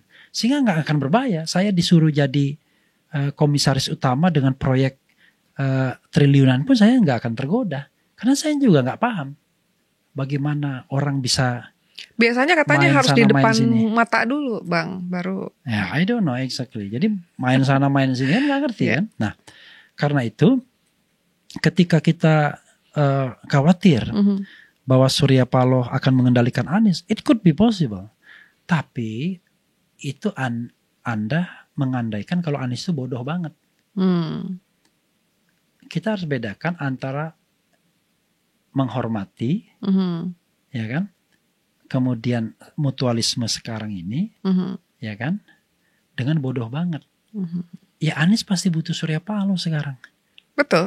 Kalau Surya Paloh mengatakan tidak, nggak jadi calon dia.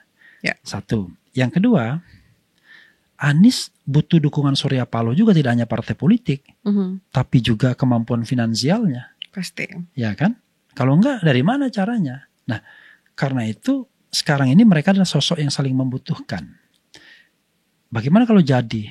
Begini, saya tuh selalu percaya ya, ada suatu masa orang itu kemudian bisa tergerak hatinya untuk melihat dimensi yang lebih vertikal.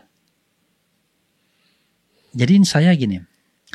Jadi the last time saya diundang Metro TV sebelum saya di-ban mereka, tapi nggak ban. Karena Anda pengkritik. Ya, dalam tanda kutip nge-ban-nya ya. Karena waktu itu dia bilang kebijakan Metro TV itu nggak ngambil orang-orang, nggak menjadikan narasumber orang-orang yang terlalu kritis dengan kekuasaan. Ya udah, saya terima itulah sebagai sebuah informasi yang saya dapatkan kan. Tapi sebelum saya di-ban itu, dalam tanda kutip ban-nya ya, nanti dibantah lagi kan, susah. Karena memang saya bukan pejabat publik. Jadi saya terima itu, saya bukan pejabat publik. Yeah. Tapi kalau saya pejabat publik yang punya hak untuk menjawab dan lain sebagainya, saya akan protes. Karena saya punya hak kan. Tiba-tiba di Metro TV ada masjid besar dengan nama ibunya Surya Paloh. Saya merasa terharu gitu.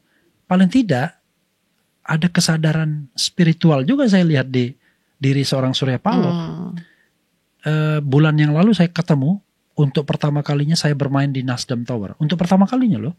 Jadi saya diundang diskusi, tiba-tiba diajak ke lantai tempat orang melihat kemegahan Jakarta sambil ketawa-ketawa mungkin ya. Tiba-tiba ada Surya Paloh di situ. Saya tanya, Pak Surya, apa yang Bapak pikirkan sekarang? Gitu. Dia bilang bangsa ini, gitu. Nah, saya melihat mungkin dia mau basa-basi dan lain sebagainya. Tapi saya tidak melihat 100% basa-basi. To some extent orang kadang-kadang juga berpikir. Saya aja misalnya yang tidak banyak upayanya untuk bangsa ini aja berpikir kan, bagaimana negara ini sejahtera tanpa harus berpikir bahwa saya dapat jabatan apa. Karena kalau saya mau berpikir jabatan apa kan saya udah dapatkan ke era pemerintahan Jokowi di awal-awal. Tapi saya memilih untuk kritis karena saya lihat kerusakannya luar biasa. Terutama era kedua ini.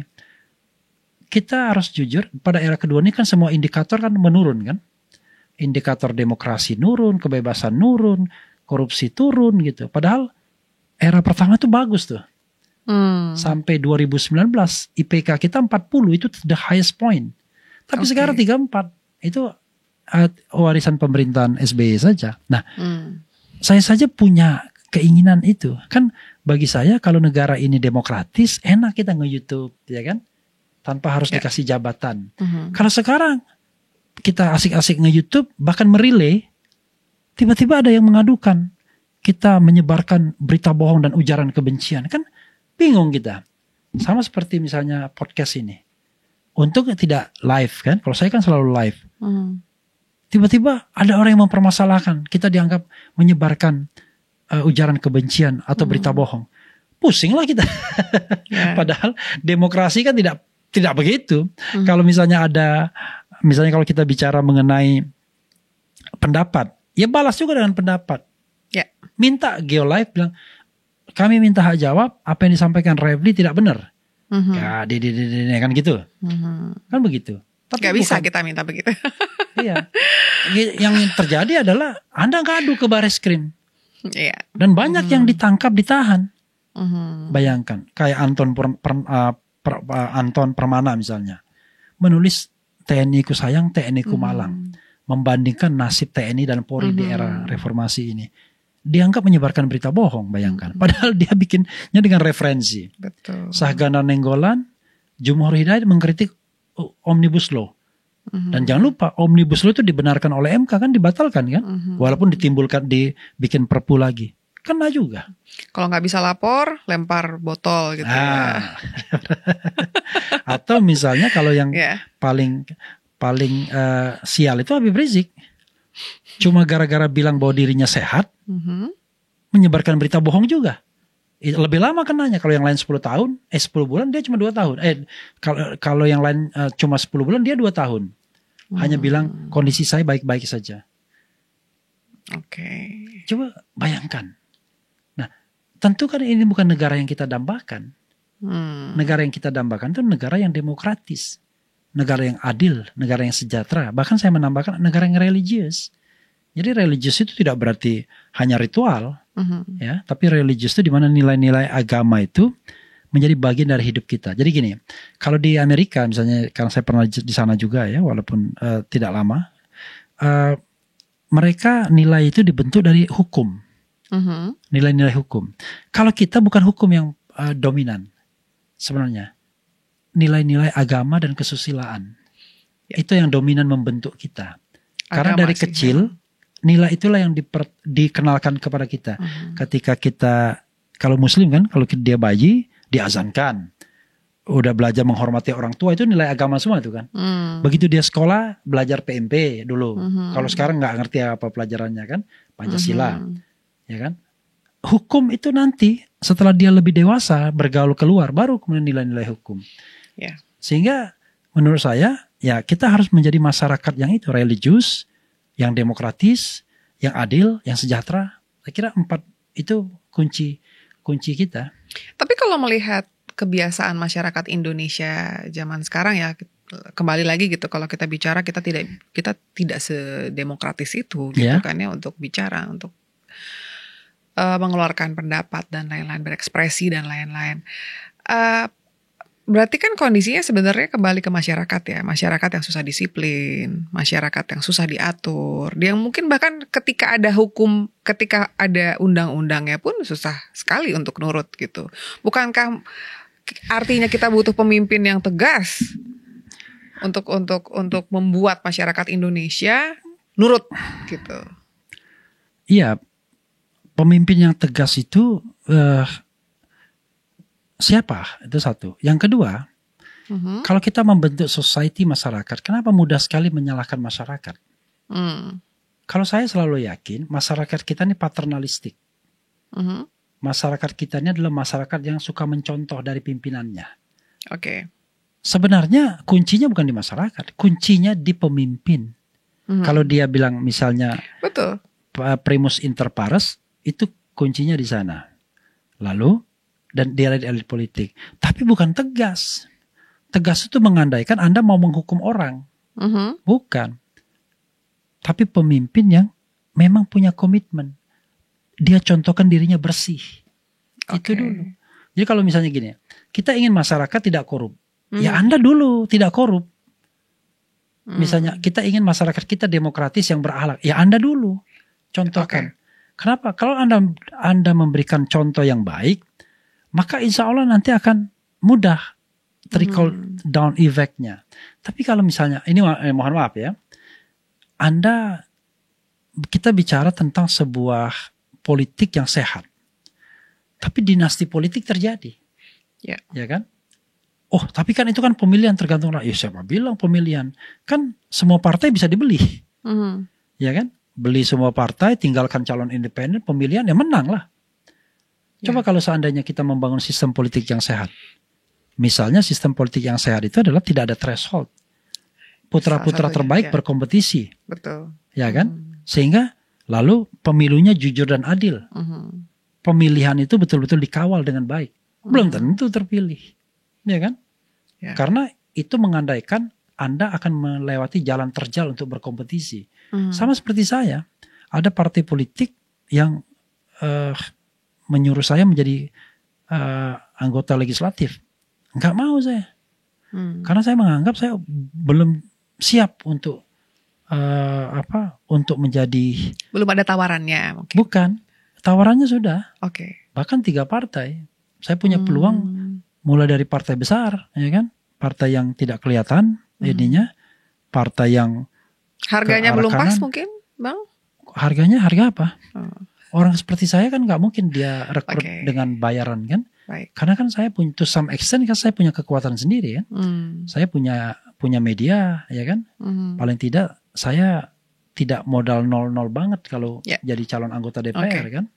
Nah, tetapi masalahnya sayanya yang nggak mau, karena saya merasa saya belum selesai lah dengan urusan pribadi saya.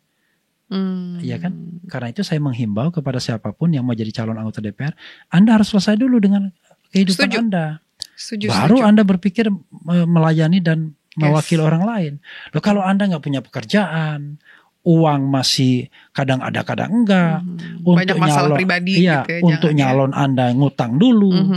Atau nilep dulu, ya janganlah, kasihan rakyat ini menghadapi orang-orang jadi korupsi nanti. Makanya menghadapi orang-orang yang tidak punya komitmen, tapi tiba-tiba melihat kesempatan senang. Karena gini, politik itu memang menyajikan kesenangan. Iya. Kalau Anda, iya, kalau Anda jadi, ya kan, sebagai anggota DPR misalnya, Anda langsung jadi elit negeri ini. Yeah. Duit tuh banyak sekali masuk ke Anda, baik gaji resmi maupun pendapatan yang dalam tanda kutip tidak resmi. Ya kan, yang namanya amplop-amplop berseliweran itu sudah menjadi rahasia umum. Bang Refli against itu semua atau? Iya. Oh iya? Maksudnya? Melawan itu semua, tidak mau itu semua? Iya. Oh, oke. Saya cuma mengatakan, ngapain kita nambahin dosa? Iya kan? Oke. Jadi kalau kita misalnya loh, saya itu advokat. Jadi advokat aja saya sekalipun nggak pernah saya membayar hakim atau misalnya main sogok dan lain sebagainya. Padahal mungkin jarang ya advokat yang nggak pernah ngasih itu. Jarang sekali. Ya kan? Nah, tapi akibatnya saya juga nggak tertarik untuk berperkara banyak-banyak. Karena kan bisa mentok sana mentok sini. Iya betul. Ya kan? Mau nggak mau karena itu yang harus di kenyataan. Apalagi kalau kita punya overhead misalnya. Makanya saya kan membangun sesuatu yang tidak gede overheadnya. Misalnya saya bikin YouTube, saya sendiri kan, overheadnya kan nggak banyak. Gitu. Saya cuma dibantu oleh beberapa staff misalnya. Kemudian jadi lawyer. Kalau ada yang pakai jasa, oke, go ahead. Kalau enggak, sudah. Enggak ada overhead kan begitu. Nah, dengan demikian menurut saya relatif aman. Saya satu aja yang risau di negara ini. Kriminalisasi. Bayangkan orang sebaik saya kan dalam tanda kutip kan. Saya kan nyolong enggak. Ya kan? Iya. Kemudian korupsi enggak. Jabatan enggak ambisi. Hanya kritik ya. Iya. Tapi at any time punya potensi untuk dipenjarakan. Kan aneh negara ini. Sementara yang punya potensi untuk nyolong uang negara itu nggak pernah dipenjarakan. Padahal telanjang mata kita lihat mereka bermain kan. Ya, fair enough. Betul. Oke. Setuju. Ini kita udah panjang lebar nih. Kembali lagi nih, mau ke sedikit lagi nih ke Bang Refli. Biasanya orang kalau ngobrol sama saya itu betah biasanya. Either saya yang interview atau saya di interview. Satu hal sih, mungkin sebelum lanjut, satu hal yang saya perhatikan, konsistensi Bang Refli itu memang semua argumen memang cukup bukan ngotot itu it's a negative ya, tapi cukup konsisten lah dengan argumennya, which is I respect that a lot gitu ya. Tapi kalau saya perhatikan, berarti Bang Refli ini sebenarnya bukan ngotot ya, tapi apakah for the sake of konsistensi ingin terus menjadi seorang kritikus? Gini, sebenarnya ya, saya ingat kata-kata Rocky ya. Kenapa saya kutip Rocky terus? Karena saya kira dialah representasi orang yang suka ngeritik kan. Kenapa dulu saya kritik Jokowi katanya, kan begitu? Karena dia presiden. Kalau misalnya presidennya Prabowo, 6 menit dia bilang kalau nggak salah. 6 menit setelah dilantik saya kritik dia. Jadi yang saya ingin katakan adalah, kalau seorang intelektual itu adalah orang yang mewakili hati nurani masyarakat. Nah, hati nurani masyarakat itu biasanya selalu berhadapan dengan kekuasaan kan. Nah, kekuasaan apa? Kekuasaan yang tidak amanah tentunya. Kan kita tidak mempermasalahkan program pemerintah yang baik. Ya kan? Tapi kalau pemerintah yang nggak baik, masa kita nggak permasalahkan? Koruptor misalnya, korupsi misalnya, politik dinasti misalnya, cawe-cawe misalnya. Tapi yang baik ya go ahead gitu loh. Cuman coba misalnya kita exercise. Menurut Anda yang baik dari pemerintahan ini apa misalnya? Biar saya juga dibuka wawasannya. Yang baik apa misalnya? Yang baik banyak sih. Misal apa? Coba sebutkan 3 yang baik dari pemerintahan sekarang ini. Misalnya. Mungkin. Masih mungkin juga yang jelas. Kita nggak usah ngomong ini ya, nggak usah ngomong secara luas ya. Tapi IKN itu menurut IKN, saya sesuatu yang baik. Satu IKN. Apa lagi? Apalagi? Mungkin ke World Bank sudah dibayar kan? Utang. Oke.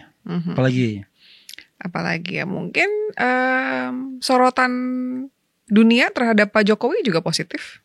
Kata siapa? Kata banyak berita sih. Oke. Jadi Oke lah, saya menerima itu sebagai suatu kelebihan, ya kan. Tapi pertanyaannya adalah, itu apa manfaatnya bagi rakyat? Kan selalu baliknya ke rakyat. Apakah membuat kita jauh lebih sejahtera, lebih terlindungi, lebih cerdas?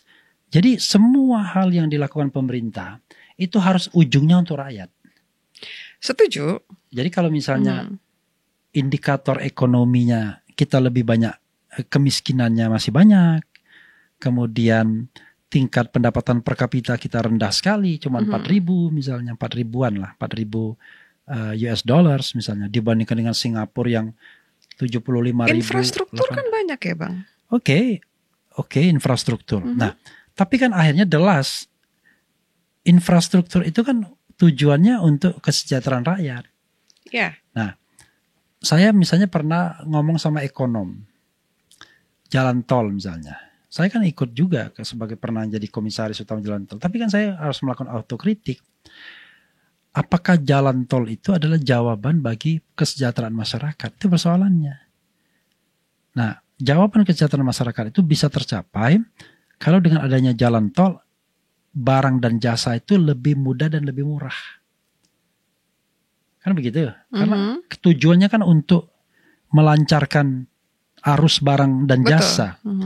Kalau barang dan jasa lebih mahal, itu namanya nggak tercapai tujuannya. Jadi kita kadang-kadang melihat sesuatu itu cuma sasaran antara. Sama dengan ini, saya sering mencontohkan begini. Saya nih orang kampung, ya kan, di Jakarta. Saya punya duit untuk membeli mobil. Tapi kalau cuma saya membeli mobil sekelas Kijang, cuma Kijang doang. Saya butuh beli BMW, ya kan? Atau Mercy misalnya, yang dilihat orang, wah, saya mampu membelinya dengan syarat saya korbankan yang lainnya, benar nggak? Iya, ya harus kan? Ada prioritas memang. Iya, saya korbankan yang lainnya, bahkan saya ngutang dengan jaminan rumah demi Mercy tersebut. Bisa jadi negara kita begitu. Artinya bukan prioritasnya di sana, tapi dipaksakan karena pemimpin itu selalu tergoda untuk melihat infrastruktur sebagai legacy. Padahal pusat pembangunan itu bukan di infrastruktur tapi di manusianya. Oke, saya sempat melihat ya beberapa rancangan anggaran ya yang dibuat oleh tentunya untuk Indonesia di tahun 2023.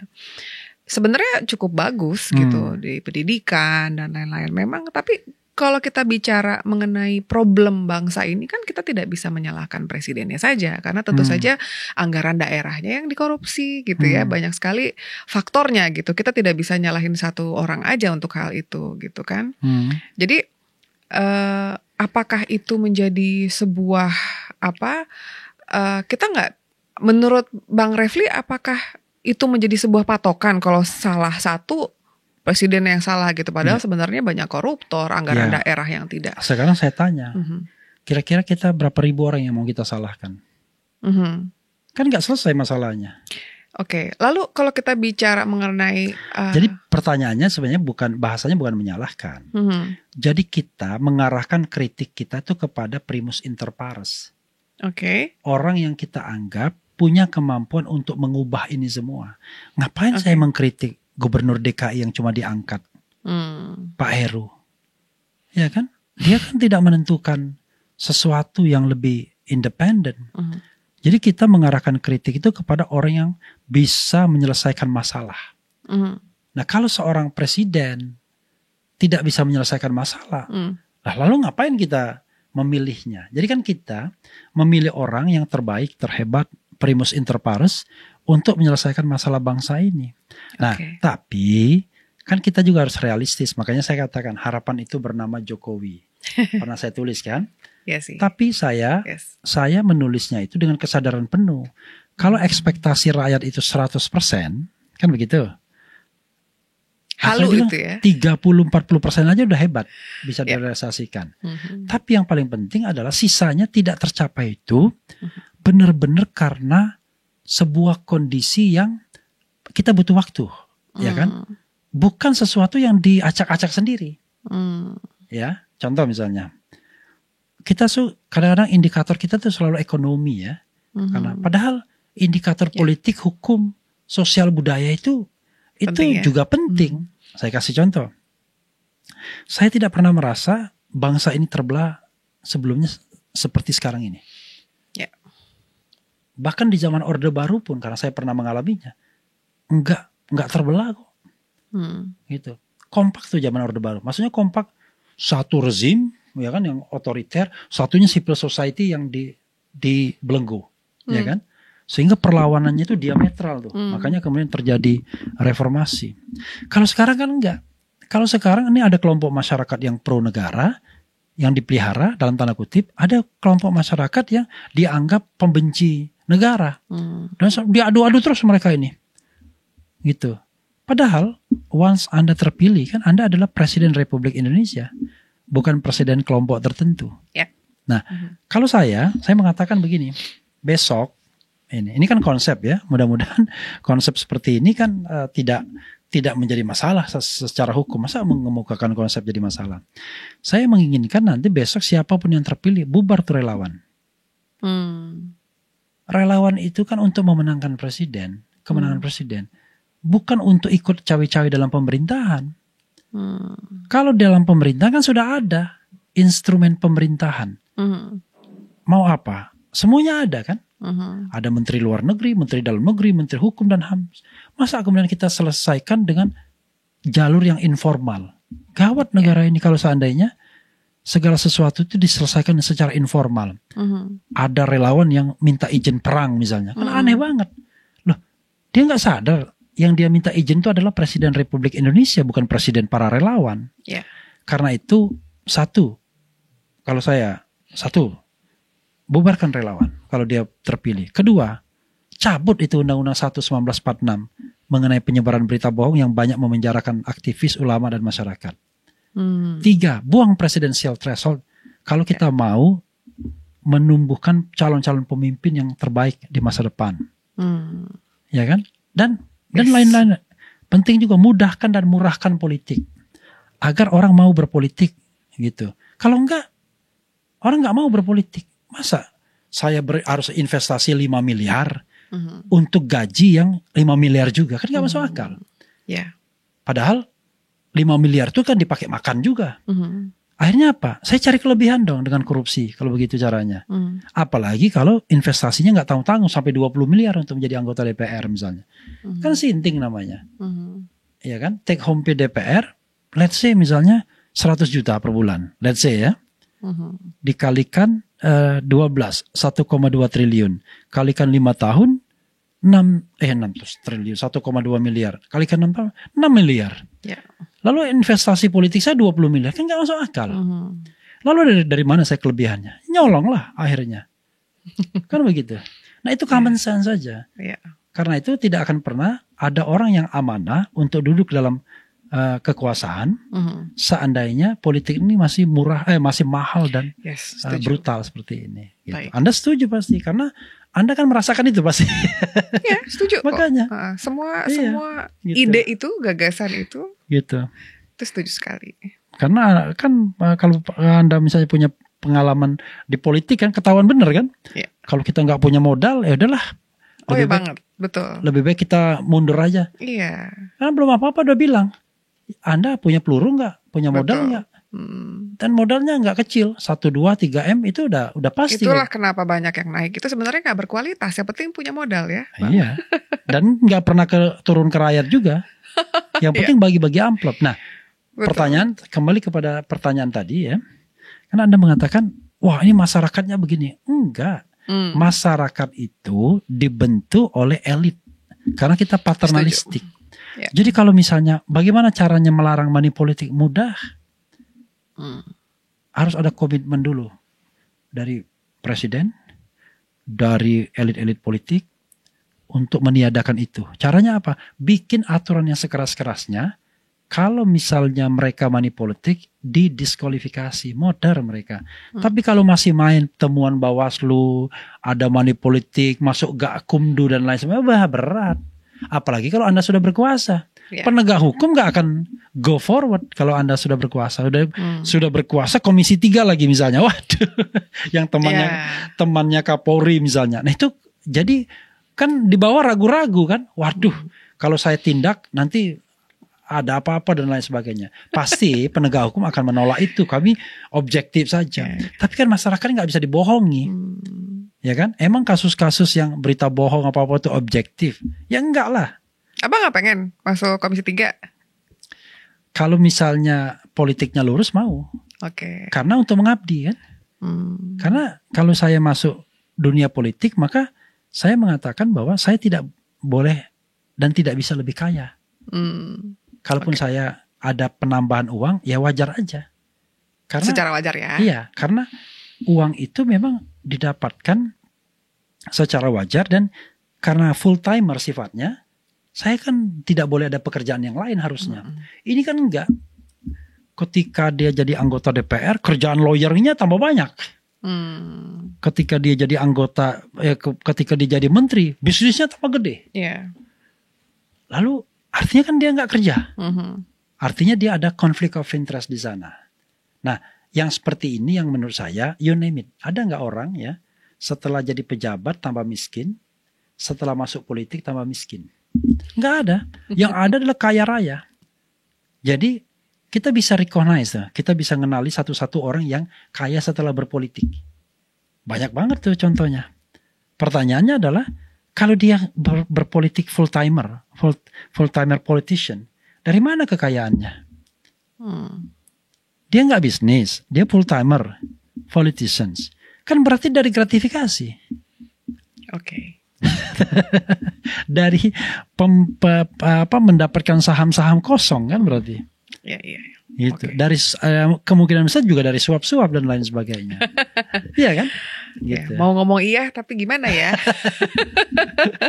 Ya kita kan common sense aja kan? Iya betul. Gitu. Kecuali it doesn't make sense soalnya kalau lihat dari nilai salary. Kalau misalnya dia kaya duluan, ya udah kaya tuh. Mungkin dia beruntung sahamnya naik. Ada tuh menteri yang begitu. Begitu dia menjabat, wah, mempermasalahkan uang yang cuma berapa M, padahal ketika dalam jabatan menteri sahamnya naik. Kenapa? Ya karena pasar kita ini kan trustnya kan rendah. Jadi kalau misalnya bisnis, orang lihat tuh, waduh, bayangkan misalnya Refli Harun oposisi, nggak mau diundang. Tidak ada satupun institusi yang mau mengundang jadi pembicara. Ya kan? Hanya karena aturannya, ukurannya adalah karena dia oposisi pemerintah. Kan gawat banget kita. Gitu. Beda sama kita ya, all out ya, di Go Live ya. Makanya saya mau ke sini. Artinya kalau orang yang mengundang Refli Harun itu adalah orang yang sudah enlightened, yang sudah tercerahkan. Oh iya, tentu saja. Kita negara demokrasi lagi-lagi harus bisa menerima perbedaan tentunya. Bang Refli, ini pertanyaan terakhir. Oke.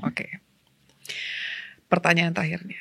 Kalau yang nganu dong, pertanyaan terakhir yang saya susah menjawabnya.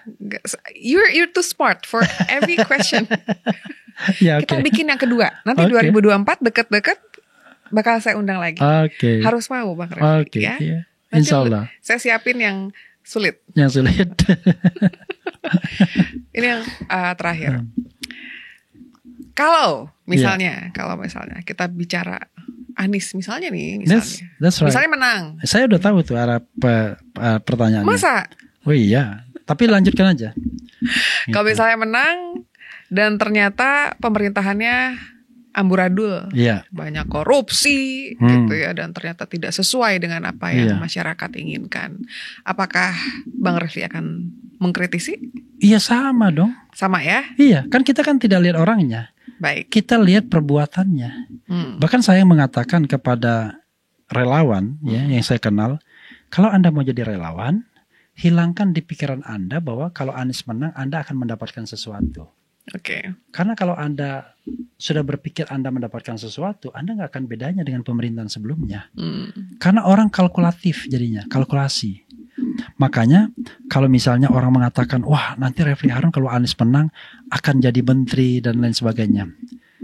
Amin gitu kan? Saya aminkan dalam verbal saya. Tapi ketika saya ngobrol sama orang gini, saya bilang itu hal yang tidak baik disampaikan. Kenapa? orang berbuat jadi nggak ikhlas. Akhirnya dia punya vested, punya keinginan. Dan kalau keinginannya itu tidak tercapai, dia akan kecewa. Disitulah penyakit rohaninya muncul. Kan begitu. Makanya kan saya tunjukkan sekuen waktu kan. Kapan saya mengkritik Jokowi, kapan saya diberhentikan sebagai Komod BUMN. Sekuen waktunya 2017 saya kritik, berhenti sebagai Komod BUMN baru 2020. Ya kan? Lama sekali, 2,5 tahun lebih kan itu. Separuh dari jabatan saya. Nah, karena itu saya katakan, kalau Anda memilih seseorang, Anda harus ikhlas. Tapi kalau from the beginning, Anda memilih karena ini, duit, udah, Anda akan menjadi bagian yang merusak bangsa ini. Pastilah. Iya kan? Oke. Wah, masuk. Waduh, enak sih tim. Tajir duitnya. Udah pasti. Anda pasti akan merusak. Dan pemimpin itu juga akan merusak bangsanya. Karena dari awal dia sudah mengajarkan kepada orang-orang di sekitarnya, kalau Anda mau menang, Anda punya ini, dapat ini. Kalau Anda akhirnya apa? Yang terjadi adalah dua aja yang dikejar orang, uang dan jabatan, ya kan? Tapi kalau Anda ikhlas, insya Allah ikhlas, Anda nggak akan rugi. Jagoan Anda kalah, Anda merasa beruntung karena ini barangkali belum dapat kesempatan untuk berbuat yang lebih baik. Artinya saya disuruh stay di society dan tetap menjadi kritikus, kan begitu. Kalau jagoan Anda menang, wah pasti membahagiakan juga. Siapa tahu Anda diajak di dalam pemerintahan. Tapi kalaupun tidak, nggak apa-apa juga. Nggak apa-apa ya? Iya. Oke. Karena memang, jadi gini, kita ini kalau kita mau jujur ya, kita harus berterima kasih kepada Yang Maha Kuasa. Kalau saya duduk di sini kan, saya kan tidak banyak orang yang bisa duduk di sini sebagai narasumber. Tentu kan karena Anda melihat saya kan, gitu. Dan rasanya asal tidak dimatikan oleh kekuasaan kan nggak mungkin juga saya lapar. Saya bisa nge-YouTube, ya kan? Saya bisa cari uang dengan mengajar, bisa cari uang dengan klien di MK misalnya, karena saya ahli hukum tata negara dan advokat. Artinya nggak mungkinlah kelaparan, nggak mungkin saya mengemis rasanya hanya karena saya kemudian tidak mendapatkan jabatan atau tidak dekat dengan kekuasaan. Dan alhamdulillah juga saya punya istri seorang notaris misalnya, yang juga rasanya ya kerjanya normal-normal aja gitu. Tapi kalau Anda berharap saya punya Mercy, saya punya Land Rover, nah saya nggak punya. Belum. Ya, bukan berarti saya nggak mampu membelinya. Barangkali saya mampu membelinya. Tetapi saya tidak memprioritaskan itu. Kenapa? Kan banyak sekali orang yang susah, ya kan? Lalu kita wasu dengan bolak-balik dengan mobil mewah, ya kan? Nah, itu kan ada dua kemungkinan. Anda nggak mampu membelinya, atau Anda menahan diri untuk tidak membelinya. Nah, sekarang masalahnya adalah yang kita merasa miris, pejabat-pejabat politik kita, ya kan? Wakil-wakil rakyat kita itu tidak segan-segan memamerkan kekayaannya, ya kan? Parah banget gitu, ya kan? Sebel ya lihatnya ya. Iya sebel. Masyarakat yang diwakili ya miskin, ya kan? Untuk makan aja susah. Dan kita jangan salah loh. Kita ini masyarakat yang hari ini kita menengah, besok bisa jatuh miskin tuh bisa loh langsung. Kenapa? Karena memang banyak. Kayak kita misalnya bisnis jasa seperti ini kan, begitu tiba-tiba jasanya dimatiin selesai kan, dari pendapatan something rupiah ke 0 rupiah, bisa begitu. Bayangkan, itu kan negara tidak melindungi segenap bangsa namanya, tapi bisa terjadi, apalagi zaman COVID kemarin, yang tadinya punya penghasilan mungkin puluhan juta per bulan tiba-tiba 0 karena perusahaannya tutup, bisa terjadi. Nah, kalau negara yang baik, dan itu cita-cita kita semua, kita nggak perlu khawatir. Karena negara kita yang akan memastikan kita tetap makan. Kita belum ke sana. Jadi negara yang baik itu adalah negara yang bisa memastikan rakyatnya terlindungi, rakyatnya makan, rakyatnya sekolah. 3 itu saja. Dan itu nggak penting apakah Anda oposisi, apakah Anda punya pendapat A, apakah Anda Islam, apakah Anda Kristen, Buddha, Hindu, dan lain sebagainya. As long as Anda warga negara Republik Indonesia, Anda mendapatkan 3 itu. Negara menjamin makan Anda, negara melindungi Anda, negara menyekolahkan Anda. Kan kita belum punya kemewahan itu. Baik, kita masih takut besok makan atau enggak. Pilihannya ke Anies. Kalau itu konsep ideal. Baik. Jadi saya tidak pernah mempercayakan bahwa konsep itu akan bisa dijawantakan satu orang saja. Harus punya kesadaran kolektif elit-elit ini. Jangan rakyat kan nggak tahan dia berdebat. Kalau kita kan masih bertahan berdebat. Maksudnya tahan tuh gini. Hari ini kita berdebat dan besok masih bisa makan. Kalau rakyat suruh berdebat besok dia nggak makan, maka dia gampang sekali dibeli. Dalam pemilu kan, dalam pemilu dia nggak sadar bahwa dia begitu karena secara struktural negara belum mengerjakan tugasnya dengan baik. Tapi mereka nggak mikir begitu. Yang mereka pikirkan kalau ada yang ngasih dia uang 100.000 kah, 200.000 kah, nah itulah ratu adil. Ketimbang calon yang cuma ngomong doang, kan begitu misalnya. Kan gawat. Akhirnya dia menganggap bahwa kemiskinan itu karena dia tidak sekolah, karena dia bodoh. Dia tidak pernah bicara bahwa kemiskinan itu karena disebabkan policy negara, kekuasaan negara. Gitu. Itu. Kalau begitu. Terima kasih banyak Bang Refly Harun sudah hadir di sini. Dan ini paling mendalam saya interviewnya. Belum pernah saya interview kayak begini. Masa? Iya. Serius? Iya. Biasanya ya momen opnam aja ya kan. Gitu? Biasanya nggak pakai sampai pribadi-pribadi dan lain sebagainya gitu. Yes, nanti kita undang lagi. Insya pasti. Allah. Ya, thank you so much, Bang Refly. Pasti viewers kita, penonton kita senang banget karena memang intinya adalah Geolive ini pengen banget ngeliatin bahwa kita ngobrol sama siapa aja, kita terbuka. Kita serang siapa aja, kita sayang siapa aja juga. Saya ada pantun terakhir, pantun singkat. Silakan ya kan? Bang. Anak siamang di hutan lebat, ya kan? Cakep. Geolive memang hebat. Thank you. Oke.